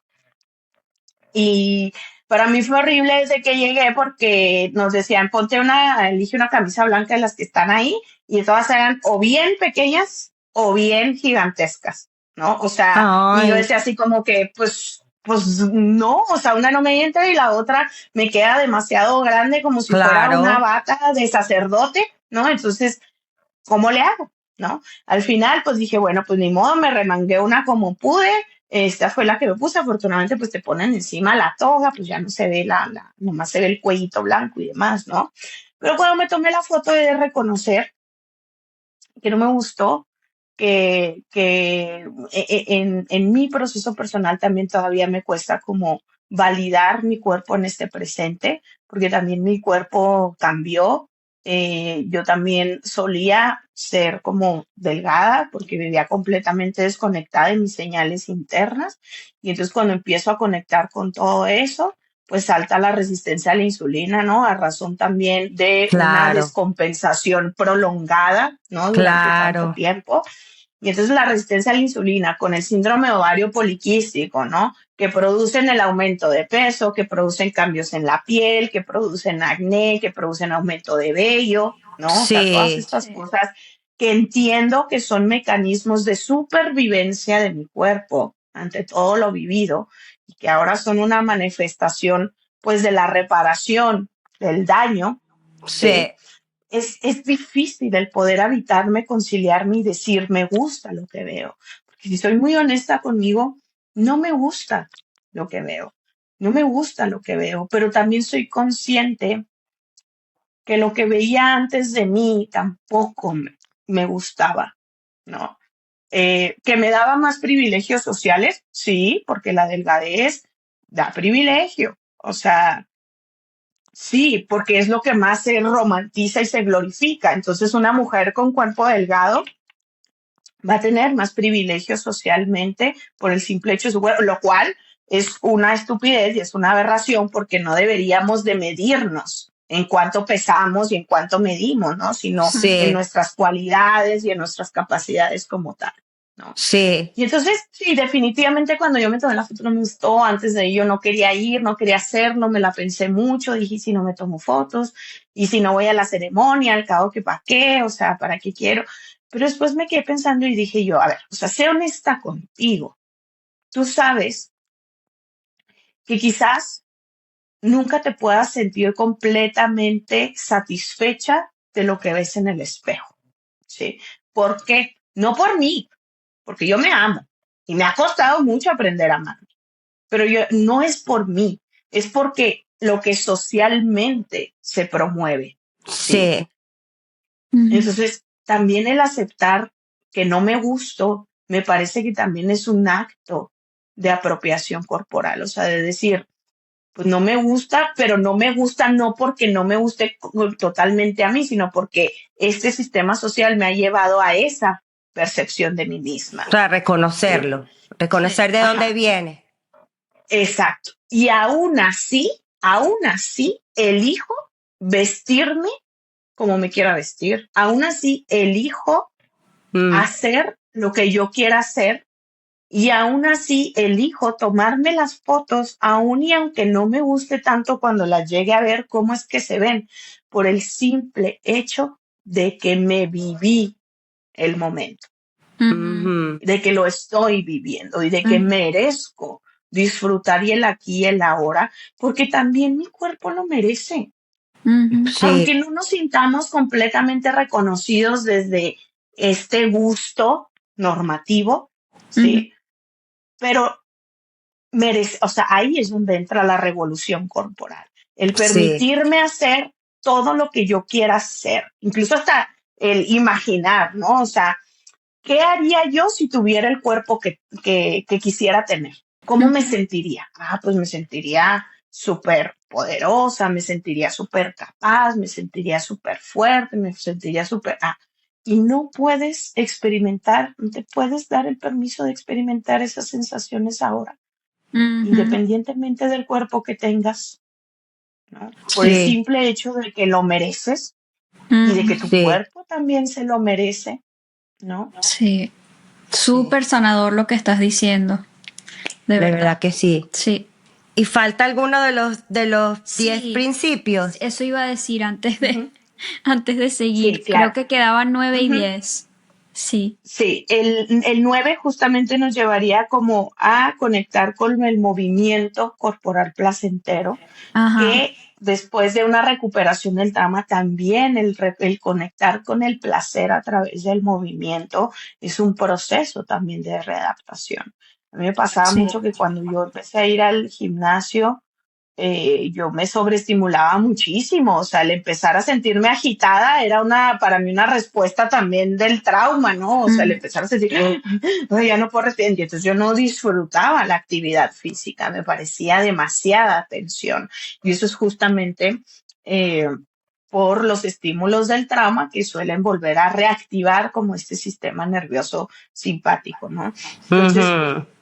el conectar con un movimiento corporal placentero implica en enfocarnos en disfrutar el movimiento antes de presionarnos al movimiento. ¿Qué significa esto? Disfrutar del movimiento implica que yo lo empiece a hacer desde las cosas más sencillas, como estirarme cuando me levanto Mm. cada mañana, ¿no? Sí, Yo siempre poco digo, a así como poco. hacen los animalitos, ¿no? O sea, los gatitos y los perritos, cada vez que se levantan de su posición, se levantan de donde están, se estiran sus patitas, ¿no?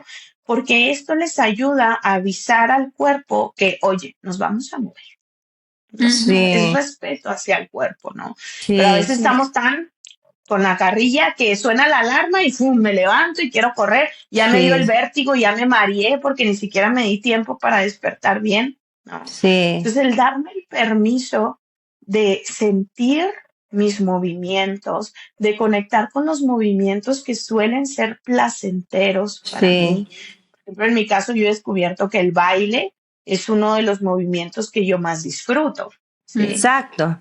Es que hay que Y explorar, entonces me yo he pienso. apropiado Sí, de eso, total. exacto. Y Es incorporándolo y explorar también a ver qué es lo que a ti te gusta, Ujú. qué es lo que a sí. tu cuerpo le gusta. Sí, y Sí. también junto con eso, quitarle como, por ejemplo, hay muchas personas que han aprendido que ir al gimnasio y hacer pesas 2 horas es hacer ejercicio. Si Ujú, no haces pesas 2 horas, no hiciste ejercicio. ujú, O sea, caminar por el ujú. centro comercial 5 horas seguidas Sí, porque estuviste comprando regalos de Navidad no cuenta como sí. ejercicio. 5 horas caminando seguidas. O lo que sea. O lo que te apetezca, estirarte media hora no cuenta. Entonces, cambiar Ujú. eso también. Que lo que tu cuerpo te pida, lo que tú logres hacer, lo que También lo te que haga te gusta, lo feliz, que te eso sientas. es movimiento, eso es ejercicio. Si te gusta nadar, nadar, Claro. bicicleta, bicicleta, estirar, estirar, correr, Ujú. correr. Y Sí. el tiempo que tu cuerpo aguante ese día. Porque a lo mejor Ujú. hay un día que solo logras montar bicicleta media hora y hay otro que estás 2 horas y te sientes súper fuerte y poderosa. Pero no, Claro. no significa que un día fue un día mejor que otro, sino que tu cuerpo es lo que necesitaba ese día y lo que le gustó Sí, Sí, para totalmente. Ahí después, están como las... sí, Ujú. para Sí, sí, quitarle como el esa medirme a mí mismo. culpa, sí, esa culpa y la la autoexigencia autoexigencia, la inflexibilidad. y en realidad se convierte en algo desagradable al final y esa no es la Ujú. idea. La idea es que sea un momento de tu día agradable donde estás conectada, conectado contigo. Sí, Sí, Bueno, totalmente. sí, pues nos Y queda el eso número 10. justamente sí. nos Ujú. lleva, ajá, nos lleva al último punto que nos habla también de honrar los procesos de salud. ¿Qué significa honrar los procesos de salud? Entender la salud como parte de un proceso, ¿sí? O Ujú. sea, no estamos buscando perfección, no estamos buscando adquirir la mejor salud posible, ¿no? O sea, honrar los procesos de salud significa reconocerme también dentro de esta disidencia en la que nos movemos como humanos entre salud y enfermedad, o sea, ambas forman parte de lo que es nuestra vida, ¿no? O sea, estas campañas de salutismo que nos llevan todo el tiempo a esta sobreexigencia también de, no, es que cuídate, no, es que haces esto, ya haces aquello, ya haces lo otro, y tantas cosas, que Ujú. ahí volvemos a que los determinantes de la salud no son una cuestión nada más individual, ¿sí? O sea, también son completamente multifactorial, el entorno, el sistema, el lugar en donde habitamos, la temperatura, el clima, el ecosistema, el acceso a recursos, todo eso influye también Ujú. en los procesos de salud y de enfermedad, ¿no? Entonces, hacernos conscientes de que yo puedo hacer cierta parte para buscar mi salud, pero eso no significa que es solo mi responsabilidad, ¿no? Mm, Sino que también habito un sistema que inevitablemente eh, puede seguir como permeando en mis cuestiones de salud o de enfermedad, por ejemplo, en la salud mental. Las redes ujú, sociales, en cuestión de la salud mental, pueden ser un arma de doble filo, porque como bien pueden compartir información que me ayude a conectar más conmigo, como lo es este espacio, ¿no? También muchas veces puede dañar mi salud mental con toda la gente, no sé, que por ejemplo empieza a atacar, empieza a manifestar hate, empiezan, ¿no? O sea, eso también daña a la salud. Entonces, hay muchas cosas que influyen en mis procesos de salud y enfermedad y reconocerme a mí como alguien que habita y coexiste estas dos espectros de la vida, ¿sí? También es necesario, ¿no? O sea, ¿por qué? Porque al final necesitamos dejar de patologizarnos todo el tiempo, Sí, ¿no? ujú, También es importante vivirnos desde esta aceptación radical de lo que es, como por ejemplo, que yo podría decir, en esta aceptación radical del ser, de lo que soy en el aquí y el ahora, te puedo decir que soy alguien que pesa quizás 20 kilos más de lo que pesaba antes. Y eso yo digo así como número porque hace mucho que yo no presto atención a una báscula, no considero que sea algo necesario e incluso es algo que recomiendo también dentro del acompañamiento de la recuperación del trauma. sí, Olvídense de las básculas, ¿por qué? Porque eso solo me sigue exigiendo control, sí. culpa, vergüenza, miedo. Ay, Entonces, sí. si es una práctica que te das cuenta que no te nutre en lo absoluto, ya no hay que hacerla.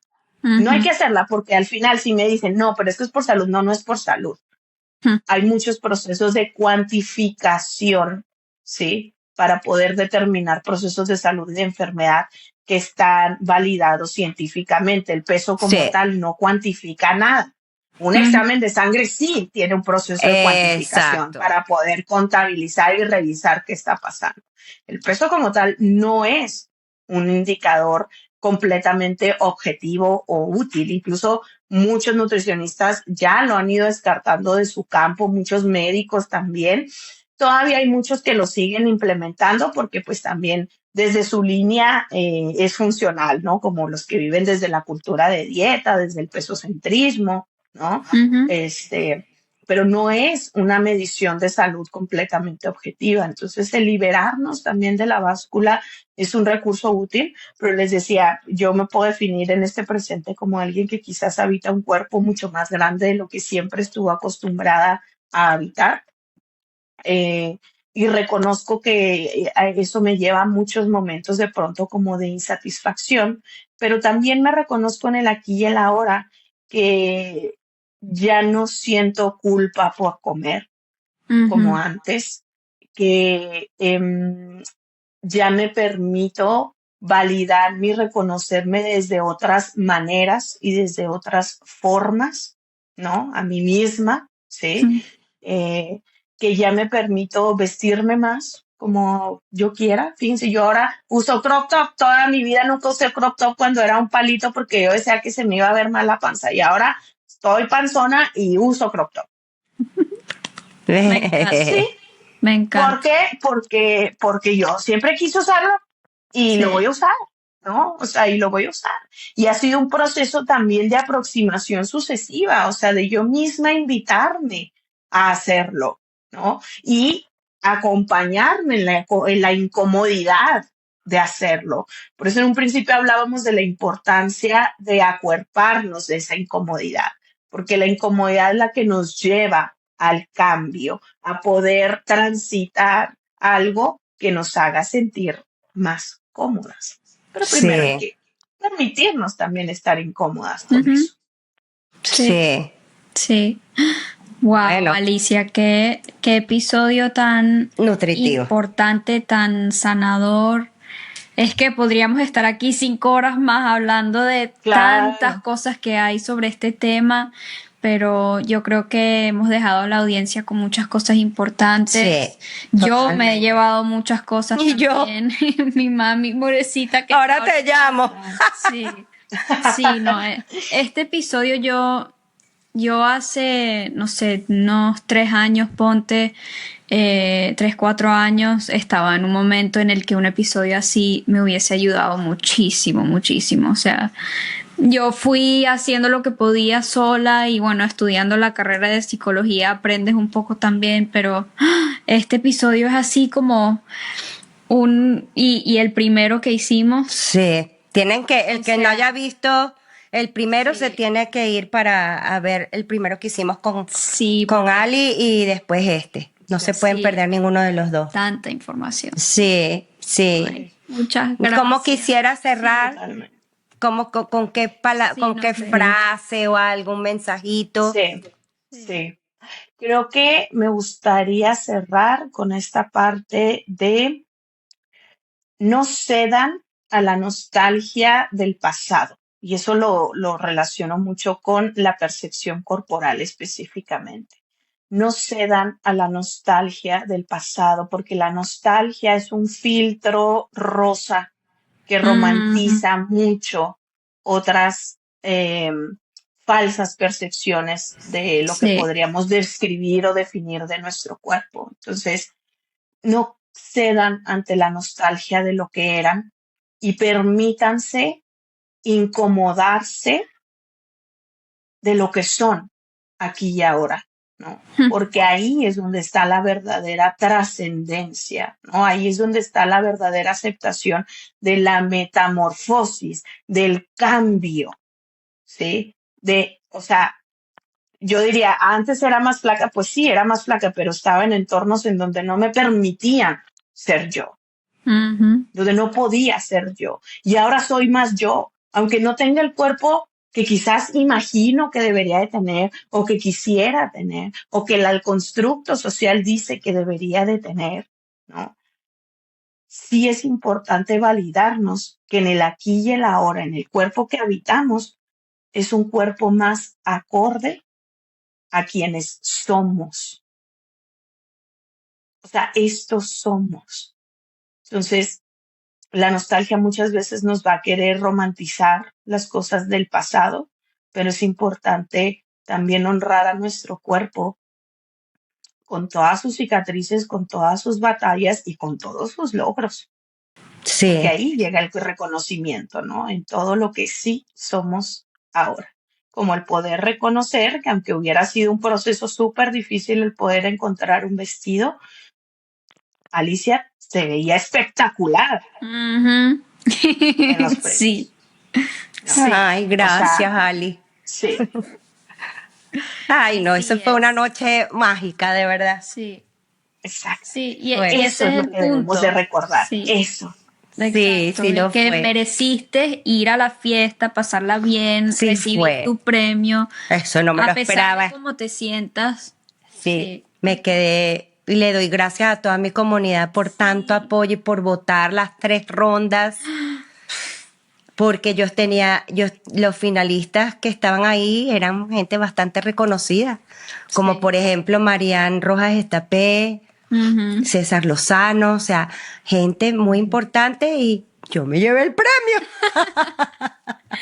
Ay, Y no. bien Sí. merecido, por bien por merecido. nuestra misión. O sea, Sí. yo digo que nos llevamos el premio y ahí incluyo también a mi hermana Cata.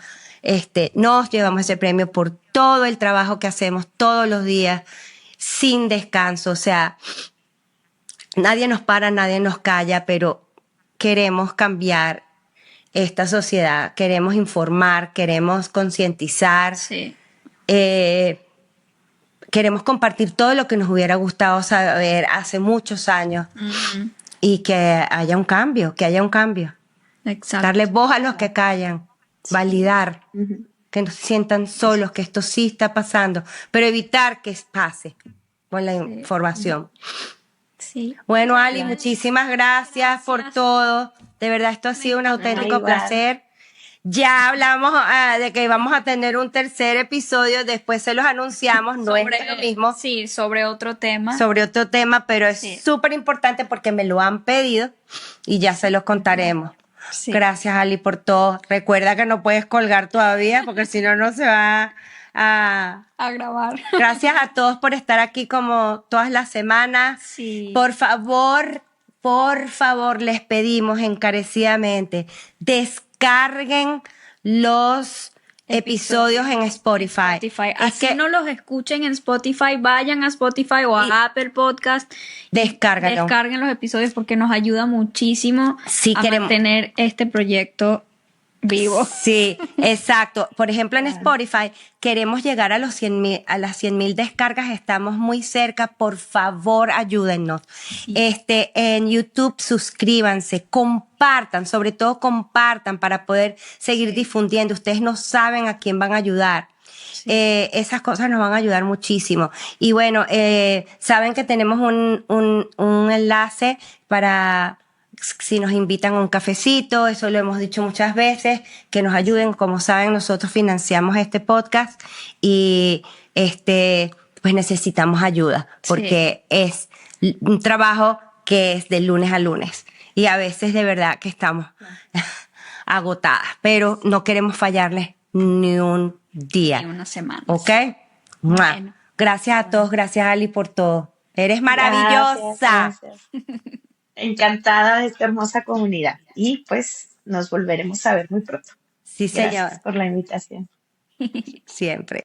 Gracias por unirte a otro episodio de Familias Horribles, donde la verdad nos libera y el dolor se transforma en paz. Les recordamos que nos sigan, pongan like, comenten, compartan. Esto nos ayuda a ampliar nuestro alcance porque nunca sabemos quién necesita nuestro mensaje. Hasta la próxima aquí en Familias Horribles. Chao.